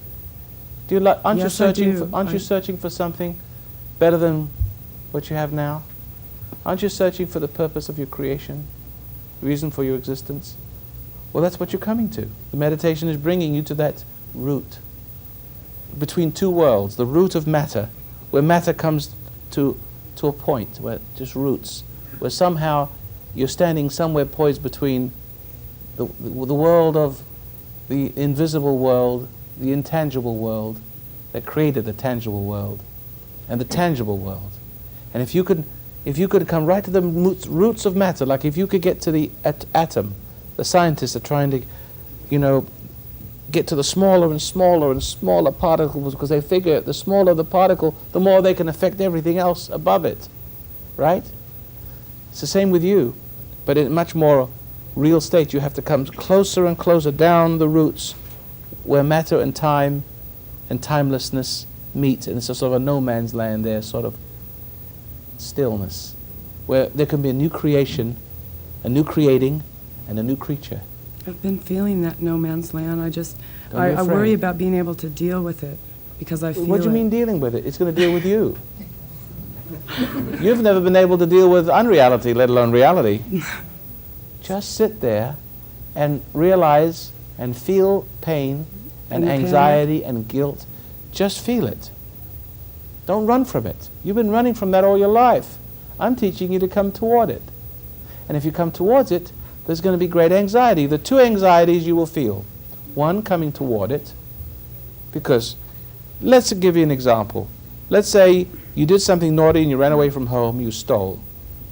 So you run away from home. Why do you run away from home? Because you don't want to be punished. You don't want to be found out. You don't want to be guilty. So you run around with the bad guys, and they like you the way you are. But then, in order to get their love, you have to do for them what they want you to do, so which makes you even more guilty, which makes you even more afraid to come home to Daddy. One day you find yourself in a pigsty, eating with the pigs, and you figure, well, how did I get here? I was better off at home. Maybe I shouldn't have stolen that. Maybe I've got to go back to Dad and tell him. But see, there's two anxieties. One, when you do wrong, and you know that you did wrong because Daddy's back there, and you know someday you have to come back to him, but you're trying to delay it. See? So you feel anxiety because you did more wrong in rebellion. But now, on the way back, you feel anxiety. See? There's two different anxiety. One is not resolvable. One anxiety, if you run away from the guilt into doing more bad things, then you feel better for a while, but then worse afterwards. And then you do more wrong things, and you feel better for a while, escaping, but then you feel worse afterwards. Anxiety. And when you come back to reality, you start feeling worse right away. You start saying, oh, well, I better face the music. And as you walk towards your daddy's house, the pain gets a little greater. And then you knock on the door and you feel like he's going to give you a blast. And instead of he says, my son, he was dead and now he's alive, right? So he doesn't condemn you at all. All he wanted you is to come back. See? It's in your imagination, the anxiety and the fear that he's a punishing father, and you feel the terror of the guilt. You're only judging God by your own standards. You know how, if someone stole from you, how you feel towards them. You want to knock their head off. See? He's not that way. See? So, come towards, and what will happen if you sit quietly and feel the pain, anxiety, just experience it. Because there's only two ways you can go. There's either motion away from reality, and if there's no emotion away from reality, reality catches up. So be still and know God. Know reality, and the pain catches up with you, because if you're not moving away, you're moving towards. You can't help it. because the truth is ever present. If you just stop still, it's there. And the more you stop still, the closer you get to it. The closer you are to being still, the closer you are to reality. And now you start to feel the anxiety, and that's, you know what it is. You're coming back to God. It's a language. You have to learn the language. This language, after you break through that cycle, it starts to talk to you in revelation. You understand things without knowing why you understand them. And you believe, and you don't know why you believe them. And nobody can shake that belief. And it becomes real in your life. But sit still, and all of a sudden, the anxiety will become great. Your heart may beat. All of a sudden, our body will start to feel warm and glowing, like you might even feel now. Anybody feeling any of that now? Some of that? Some of you already, can't you see? Because you're experiencing a meditation as I'm talking. And all of a sudden you feel, hey, it's not so bad. Like Daddy said, it's okay. All I wanted you to do was come home. And every time you sit still, there are lesser guilts that you've had that you start to relive, feel anxiety about, but just quietly gets worse before it gets better, but don't panic. Okay? Yeah. You were asking in last night's show about ambitions, and my question ties in real well with what you were saying, because I developed an ambition about knowledge, and even though I've quit trying to feed the knowledge, it keeps, coming out, and I still keep living in it. Explain yourself a little bit. I know you mean intellectual knowledge. Right. Feeling insecure, like you're stupid and you had to be smart. And if you had more knowledge, maybe that would be the answer. No, I don't feel like I need it anymore, but it's really difficult for me to keep my mouth shut, when I hear something needs to be corrected, or I just... Well, I don't see anything wrong with that. I mean, that sounds like me. Well, the only reason why Naturally, I don't see anything wrong with it. Yeah. Well, the only reason why I feel like there might be something wrong with it is because it seems like no matter how much I try to relax and let go of the ambition, that, the alligators are still nipping at my keister. I can't seem to get down to draining what part the is your swamp. keister? Go ahead. Yeah, I don't seem to... I'm not quite sure I understand what you're saying, though. Anybody else understand what he's saying? Yes. You'll have to get that by some kind of internal satellite. Somehow I don't feel like I'm still working my life right. Well, you're probably not. Yeah. But the reality of seeing that you're not working your life right is working your life right. Because most people are not working their life right, but they don't see that they're working their life right. Or if they see that they're not working their life right, they hate seeing it, or they roll up their sleeves and fix it themselves.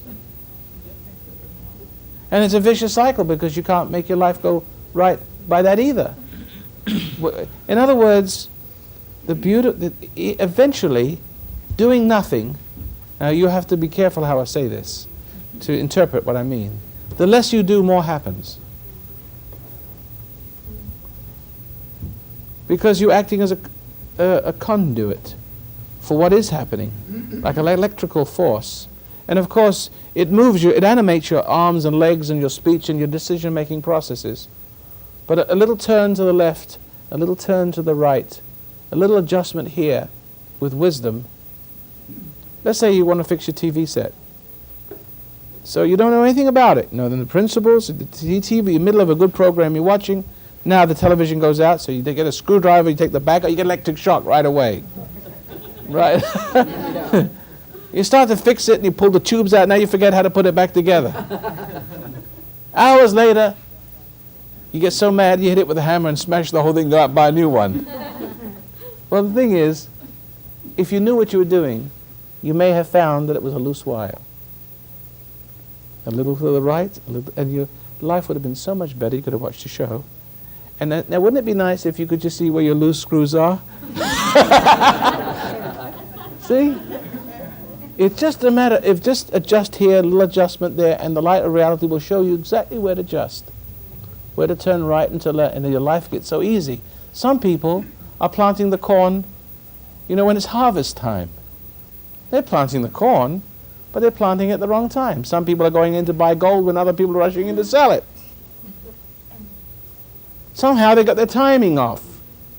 And we need to talk about timing too. Timing is coming from the right place. I can tell when people are not coming from the right place. I can tell when people are not coming from the right place because even if they have the right words and they are perfect movie actors, from my timing, where I am, I can see their timing is off. See, it's not saying it and doing it in the time I would say it and do it. I know, I can tell it. You can see where I'm coming from? See, I'm not contriving anything. You see where I'm coming from? Because you have a perception. Because you're actually coming from or going to the same place. Therefore, you have the insight. You know, it takes one to know one. See? You know where I'm coming from. But I can also people know when they're not one of mine. See? And they can't fool me. And they've got to get up early in the morning because I have that reality they don't have. And they can imitate it, but they can't duplicate the timing. I can also see people trying to affect me. Have you ever felt people sending out radar signals, scanning you for weaknesses? You can almost feel them bouncing energy off of you.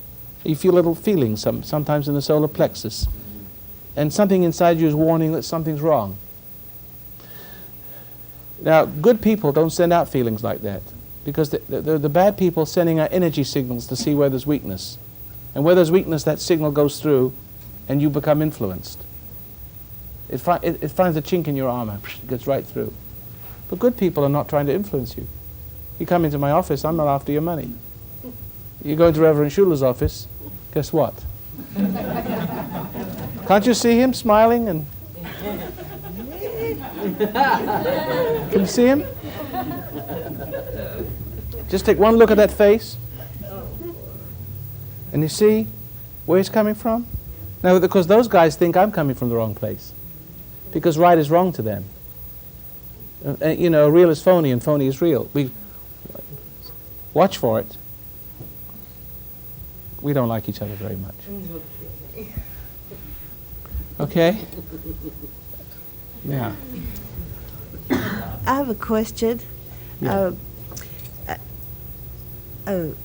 It might have something to do with ambition, but I'm not sure.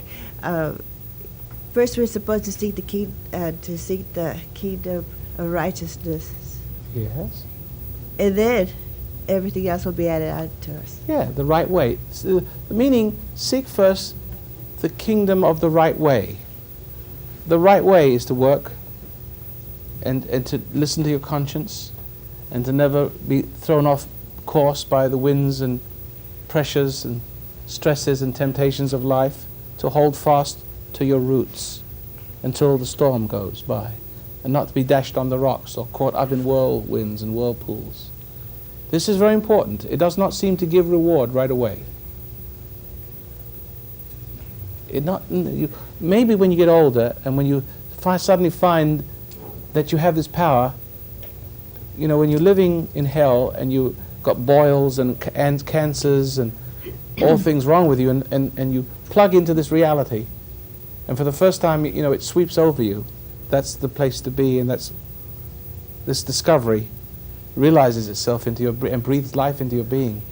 You know, it's a tremendous relief, like a person drowning or parched in a desert. A cup of water is a lot to him. But you see, in the very beginning, if you're young, you can make a lot of mistakes and not notice it right away. Your soul is whittled away a little bit at a time. See what I mean? Until the pain is very, very, very great. So a lot of you who listen to me and suddenly get a sudden infusion of life, suddenly that little bit of right, you see, cancels out so much, gives you so much hope.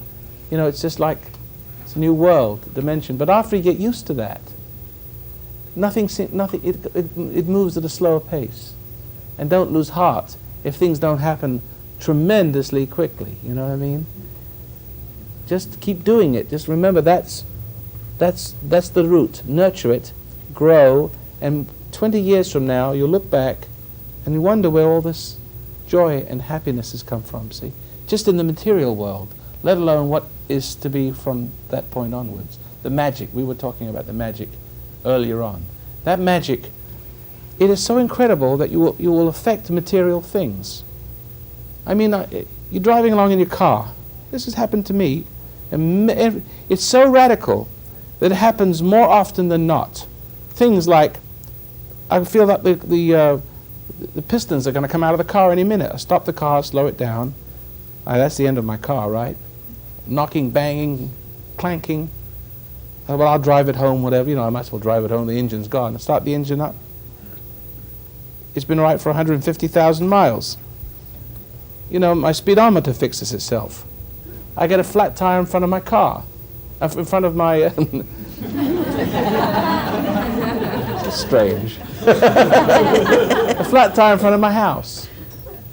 I think to myself, I'd like to have that one day and forget it, and therefore there it is. Or it's such a cheap price, you know, suddenly someone says, hey, I've got this, I want to sell it. It's so cheap I can't afford not to buy it. You can always afford something that you can make a profit on, right? Even if it's an express train. So it doesn't make much difference. If you can make a profit on it, you can't afford not to have it. See? You see, it is the most you find that the consciousness that you have seems to be, if it's tuned right, interconnected with material things. When it's not affected by material, and the spirit of the material that tempts you into the subjectivity to the material and its spirit, that suddenly you start affecting just by realizing what you want or realizing what should be, it becomes. It is happening and there's no energy or effort put forth to bring it about. I guarantee you it will start to happen. Every person sitting in this room, it's going to start to happen. Businesses will get better, your family will get better, your children will recover from whatever it is, they'll stop being rebellious, some of them may take a little longer. You won't hate them for it, because they see that you can't affect you anymore, and they say, what's happened to Dad, Mom? See? Can't get his jollies anymore, right? He's affected by the fact that he can't affect you. Wow, that's another Ollie North here. He either likes it and goes to heaven, and doesn't like it, goes to hell for a little longer. But you don't hate him for it, you just hope that he'd come back one day. Or if he's young enough, you grab him by the collar without anger, and know that you have the right to pull him into your orbit for a while. That's your duty. You'll know what to do. Okay? I still don't know what your question was. Well, to pursue it, we've had a teaching at church about... Forget about the church. Well, we had a teaching, Forget about the church. And, it didn't teach you anything yet, did it? That's why you're here tonight. Prosperity, right. The Bible, the biblical way to prosper. And we see scriptures about the gold, the silver, and the cattle, and 1,000 hills belongs to God. And I just want to know, how do we get back what was taken from man? How do we get back what? What was taken from man that God... Taken from your bed? Man. Oh.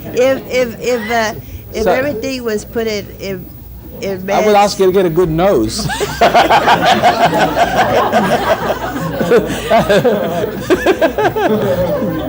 Well, you know... You get a cold and a dose, that's why I can't understand it. I don't have a cold. What do you want to get back? There's a scripture also, too, about... I gave you... God says that when you go into the promised land flowing with milk and honey, then not to forget the one who gave it to them. Not to forget God, you know, the one who blessed them. I don't understand this at all. When you come into the land, the promised land. See, what you're doing is, I didn't hear what this lady's doing. She's just spouting out what you learned at Bible class, and she doesn't know what the hell she's talking about. Well, my question is still But going you don't even back know what to the question, because you don't even know what you're talking about. You're just repeating. All right. What you're saying. Think for yourself. What do you want to know? I'm trying to Never find mind out. What are you trying to find out? Well, how do you really prosper in being God's will I to prosper? I spent 4 sessions. This is the 4th session telling you how to do it. Well, I you don't know, want to- I can't sum it up in 2 minutes. well, you know, they quote scriptures like Sit down, tithing sit down. and such. Sit down. Thank you very much. You're going to drive me sane.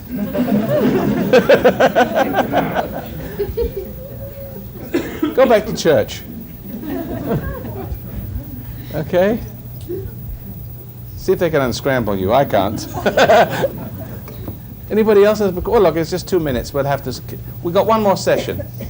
You raring to go for one more? All right. No, just one more. Just one more. Okay, for the audience, for the viewers, it's tomorrow evening, and for the audience here, it's just 10 minutes from now. But if you're wondering what's going on here, and you're beginning to pick up on the points that I'm making about learning not to be affected by material things, by people, places, and things, so that you can affect things, because most of your attempt to affect the world you live in is because the world you live in has already affected you and thrown you off balance. And this kind of affectation, this kind of effort, struggle with nature, the wills of other people, it's like going down a drain. There's another way of doing it. Learn not to be affected, and you will be affected. You will affect things positively. Everything, your family, your finances, you'll see clearly what to do. And you'll find it happening in that clarity with that effort. Hardly any effort at all. So tune in for our program tomorrow. They will flash on the screen how to get the material, how to not to be affected by the world you live in, so you won't be depressed and unhappy and successful, healthy and wise. Thank you for listening, and join us again.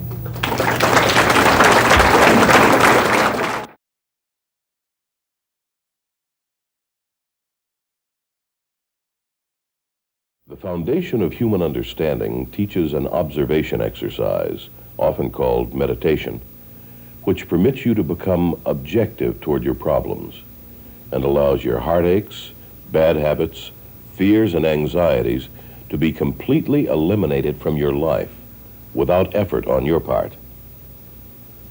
Until you have begun to practice this exercise, much of what you see and hear on the following program may be shocking and upsetting to you. But if you will listen calmly and with an open mind, you may discover the key to the peace of mind and joy for which you've been searching all of your life. And now, from the foundation of human understanding, here is Roy Masters. Well, here we are again. Welcome once again to the program, How Your Mind Can Keep You Well. And I'm trying to stay to the same subject. The subject is, you can affect the world for the good if the world doesn't affect you for the bad. And the only way that can be is for you to be a creature, a renewed creature, renewed in the spirit, through your mind, from within, from that who created the universe and the environment to begin with.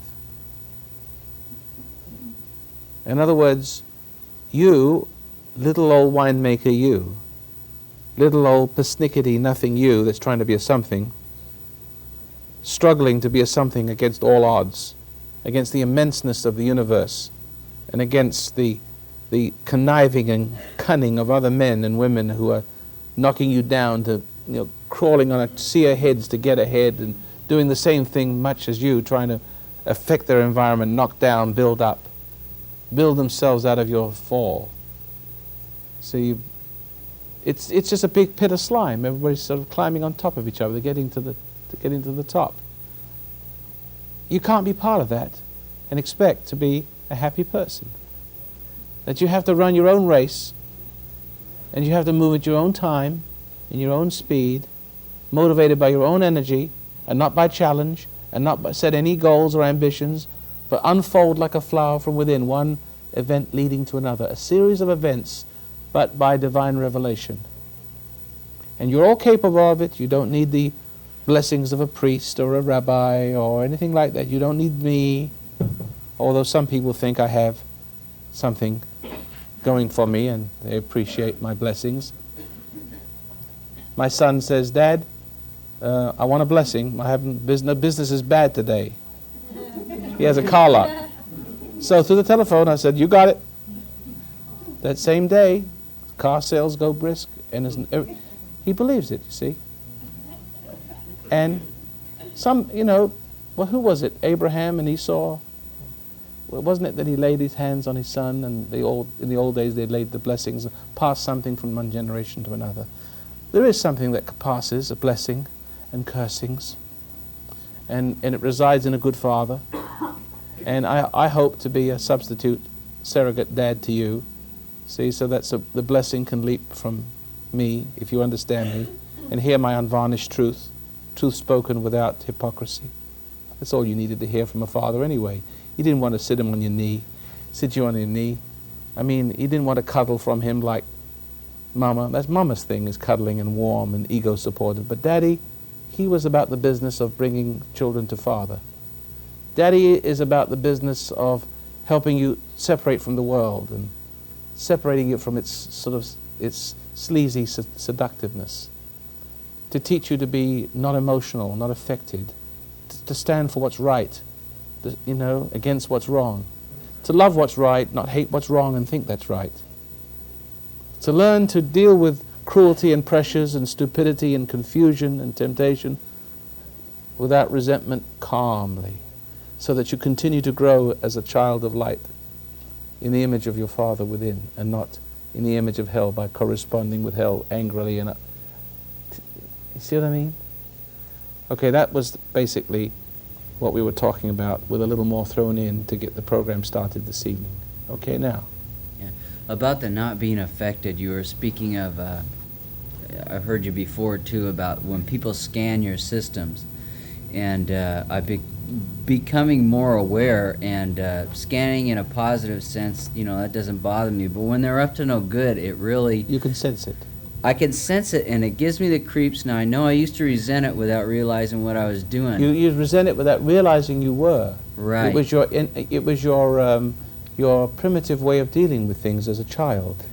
Right. But as you grow up and you become a mature person, you start to observe the resentment and the primitiveness of it and how it works against you, right, to increase those pressures to make you conform. But right. see, the whole deal was, as I perceive it, to throw me off balance. Yes. You know what I'm saying? And then they got you. But now, so I go, okay, I'm doing something, and I have to pull away from what I'm doing to not be resentful and to be aware. Right. And you see, then I've been had too. How? Well, I pulled away from what I was doing. Oh. You know what I mean? I have to stay aware, and so I spend the whole day kind of staying aware. You know what I mean? Oh, yeah. That is an interesting point, because you're trying to stay aware by your own effort, as if you could give your own self-awareness. But instead of coming into the awareness of God, you being your own God, trying to make yourself aware. Now, people have sleeping problems. Maybe if there's a certain condition, I don't know the name of it, psychologists have the names for everything, but they know what it means. So they just give a label. You've got Skyburus of the bongo. Well, what does that mean? I don't know. That's what we call it. It's what we call it. But it's what we call it when we don't know what it is. Here's a cure for it. But there's a condition of sleeplessness, of people afraid to go to sleep, because they're afraid that if they go to sleep and sink into unconsciousness, that something will get them. Right. Or they may do something, act out some hate, murder somebody. So they try to stay conscious. They try to stay aware. And a lot of us, I used to have the idea when I was a kid that I wouldn't die because I forced myself to breathe at the last minute. You know what I'm talking about? Has anybody thought that? I'll make myself breathe and I won't die, see? But I forgot my heart stopped.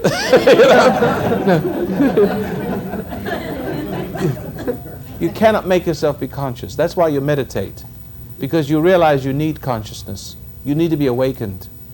Mm-hmm. See, because there are only two conditions: a condition of denial, which alcoholics, people who make excuses, people who listen to music for escape, people who involve themselves with personalities. Follow? Drug addicts, people live in fantasies. There's a condition of denying consciousness to be that consciousness, because in your dream world, in your escape world, you are what you're really not, but you think you're that.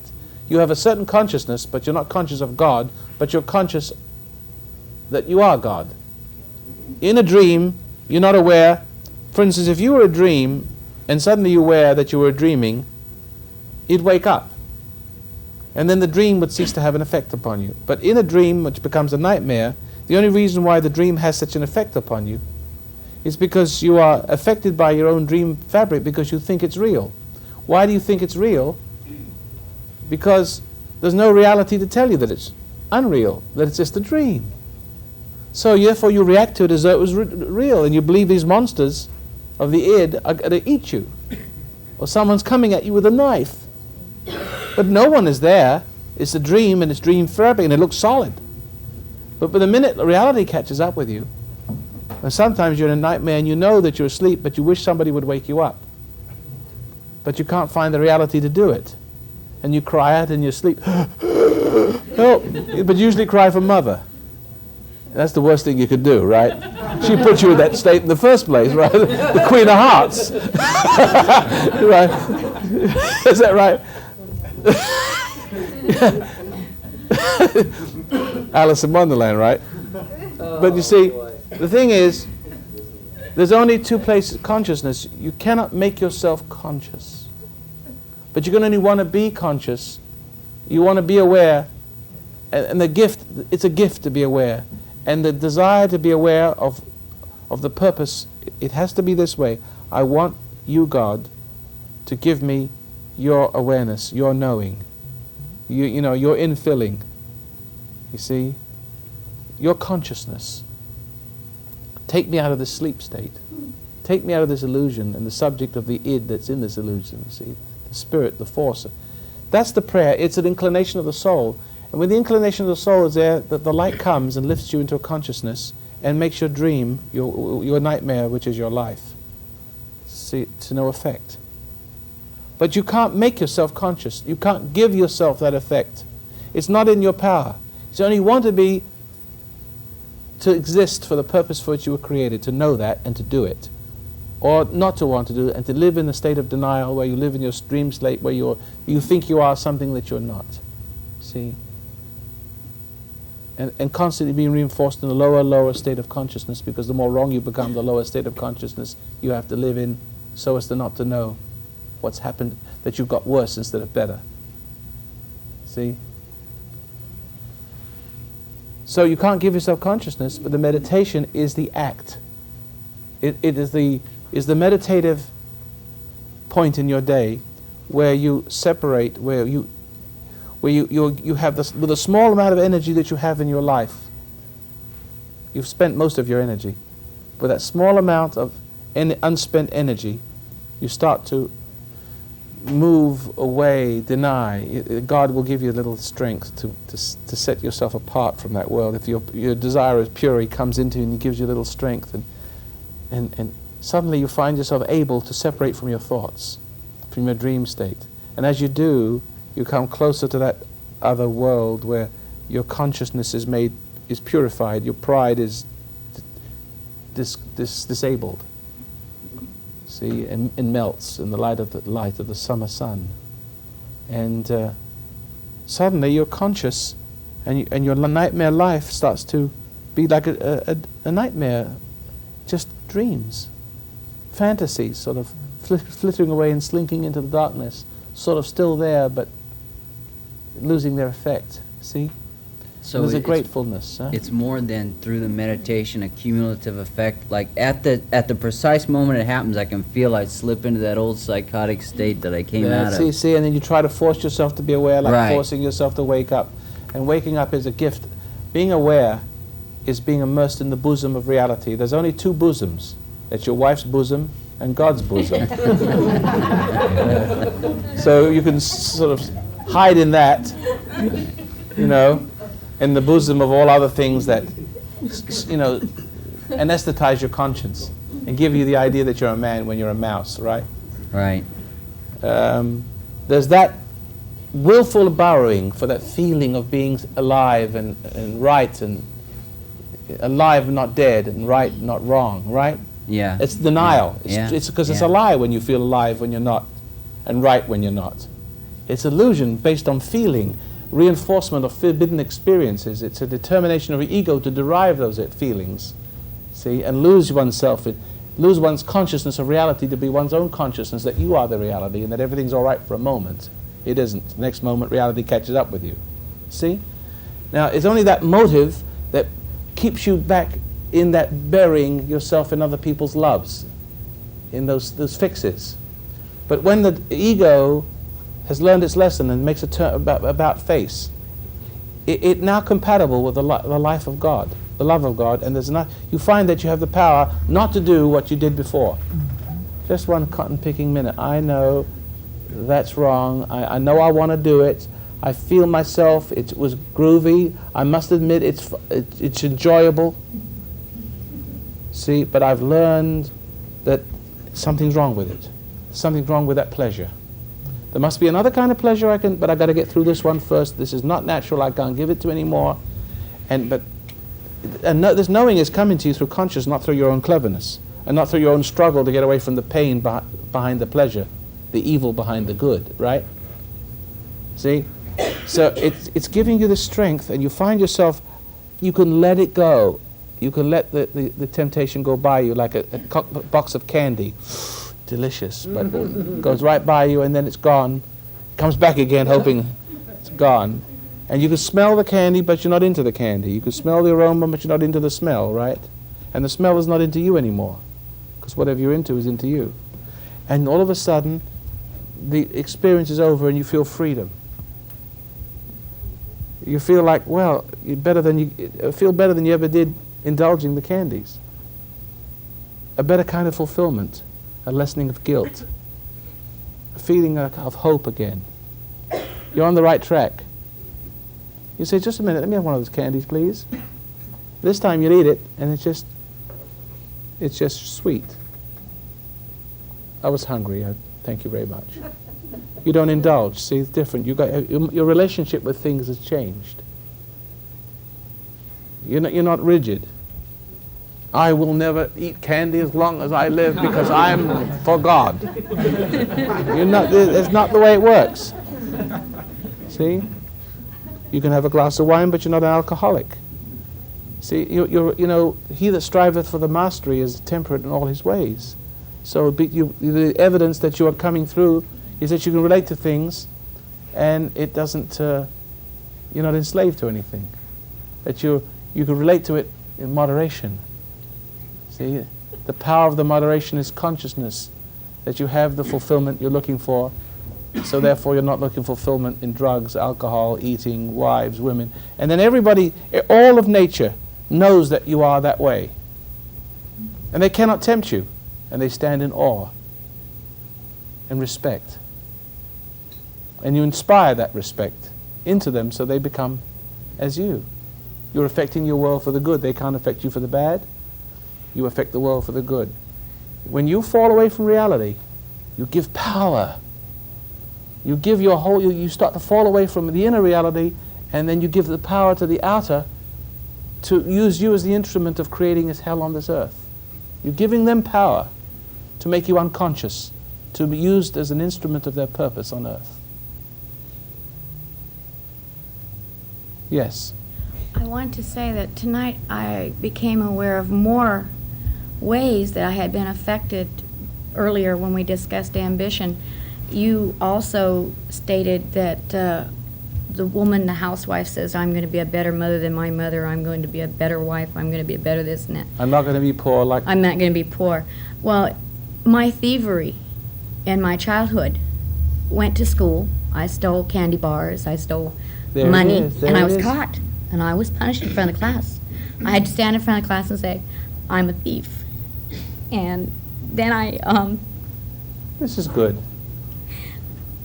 I went into a woman's house that she had trusted me because I played the little Miss Prissy good girl. I was quite well at it. And I stole money off of her dresser.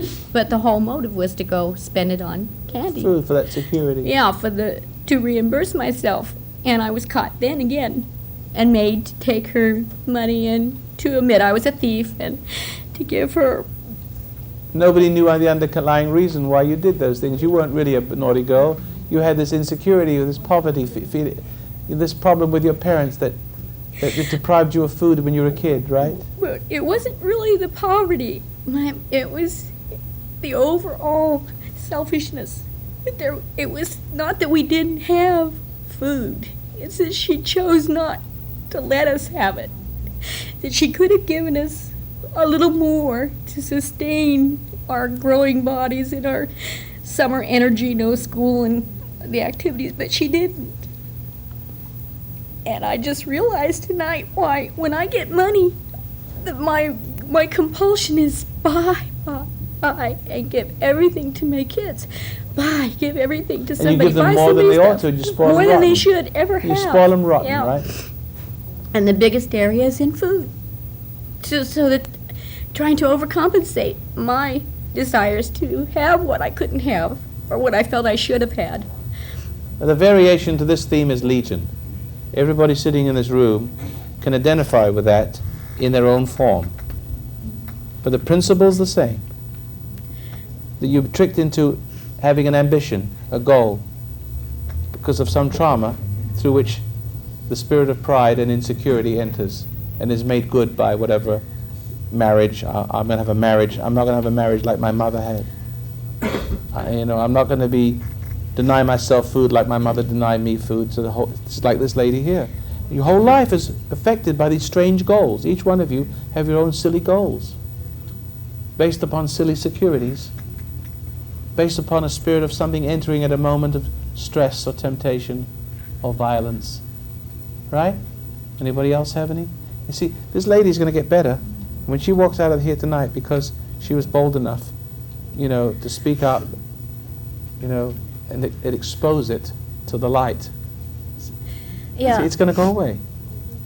I felt, even fighting my beast that I'm totally aware of, almost all the time, when I choose to take the awareness and not be the beast that I've always been. Tonight, everything started fitting together. Every program had just that one piece that I had been waiting all my life to find out why I have no control, why I'm compulsive in that area, when my mental process says, look at yourself and look what you're doing to these kids. Their teeth are rotting out. How can you can't say there's any love, you can't say there's this. How can you face yourself? And then the hatred would be reimbursed to myself. For there's my mother inside me, still managing to deny the kids the correctiveness they needed, which would be true love. So whenever you try to deny yourself, it's your mother holding you back from that thing which makes you get angry, resentful, and make you want it even more. Even more. That spirit of your mother is inside you. It hovers over you like an eternal or infernal presence. Let me tell you about this infernal presence in you. It's just like the presence of God, except it's infernal. And it hasn't got a defined form, except if you know it's your mother or the spirit of your violation in you. And it hovers in there, and whenever you feel its presence, it exhorts you to do the very thing to keep alive those same habit patterns. It exhorts you. It pressures you. It pressures you so you conform and become a rich person, or it pressures you, like the lady just now, not to deny yourself that food, because she knows she's eating too much. She looks in the mirror, she sees she's fat, and she knows that this is a terrible thing, but that which gives her to know is not a natural knowing. It's that which is just like her mother, denying her what she was denied as the very thing that made her resentful as a child and insecure and want more what wasn't good for her to have. What might have been good for her to have, but wanted more in an unhealthy way, until she's just coming out of her ears, and still she's not happy with it. And all of you are that same with marriage, with religion, with money, with knowledge, right? Something. But let me tell you this. That's the movement. That's the trick. Your resentfulness toward whatever it is. Oh, your mother wears army boots. You're stupid. Little Johnny gets berated or belittled in the class. You'll be a garbage collector. So you made her feel inferior. You don't have any money. You're poor, so you're made to feel that you hate poverty, so you try to become rich. But if you hadn't hated poverty, if you hadn't hated your mother for holding back on the food, you would not have felt empty. You would never have felt inferior, insecure. You would have never have felt it. That moment would have passed by and your whole life would have been different because you wouldn't be striving after and reaching beyond your grasp and keep falling and reaching beyond your grasp and trying desperately to make something fill the bill when it won't. See? And then struggling with it until you're drowning in a pit of your own muck. See? Whether it's alcohol, whether it's food or money, you can drown in it. And up through the muck comes hell like a hand to pull you down into it, see?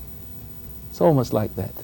You're dealing with a spirit behind all those things that tease you, that promise you what can never deliver. You're dealing with an intelligence, a force, that makes you spend your life in all the wrong directions, all the wrong ways. Had you not resented when you were young, this lady's going to be better because she suddenly realized what caused her to be ambitious, what caused her to set a goal to go over here and move away from what's over here, to go over there and to move away from where it's at, where it's all been all along. Now, it's a good point to bring this little story to the end because we're coming to the end. How much time we got? It's about the, I mentioned it before, but it's a good place to restate the story. And it's a true story about the poor Indian farmer. Sanjay, you'd love this. And Sanjay's from India. He's now in our control room. The poor Indian farmer who couldn't make a living, and he heard they were finding very beautiful diamonds. Some of the best diamonds in the world come from India. So he sold his farm and went to seek his fortune and never found it. And he came back broken 10 years later to his farm and he found it was a diamond mine. And of course that's an isolated story, but it illustrates a point. He forgot to look at his own farm first. Hey, somebody else has got diamonds on their mine, maybe I better start digging around here first. Now I'm telling you, if there's, it's not, ambition isn't there. You know, it's, if people say, you know, the kingdom of heaven is in the ocean, I say to you, the birds, the fish are there first. You know, if they say it's in the sky, well, the birds are there first. For the kingdom of heaven is within you, but men do not see it.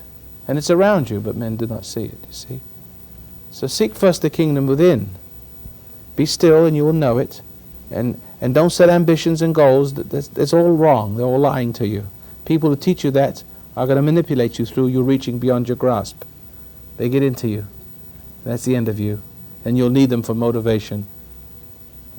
And you'll make them rich while impoverishing yourself. While you feel like you're living in a nightmare. They take your life and your energies. You'll marry a woman who will do that for you. And she'll take you for everything she's got, and she won't be happy with you either. Okay?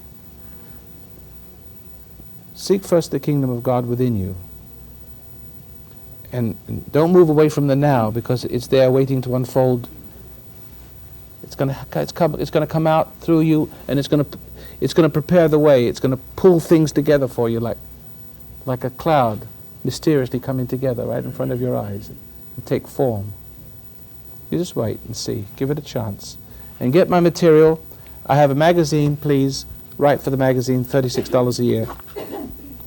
You'll love the magazine because it's full of articles such as we have been talking about for people who want enlightenment.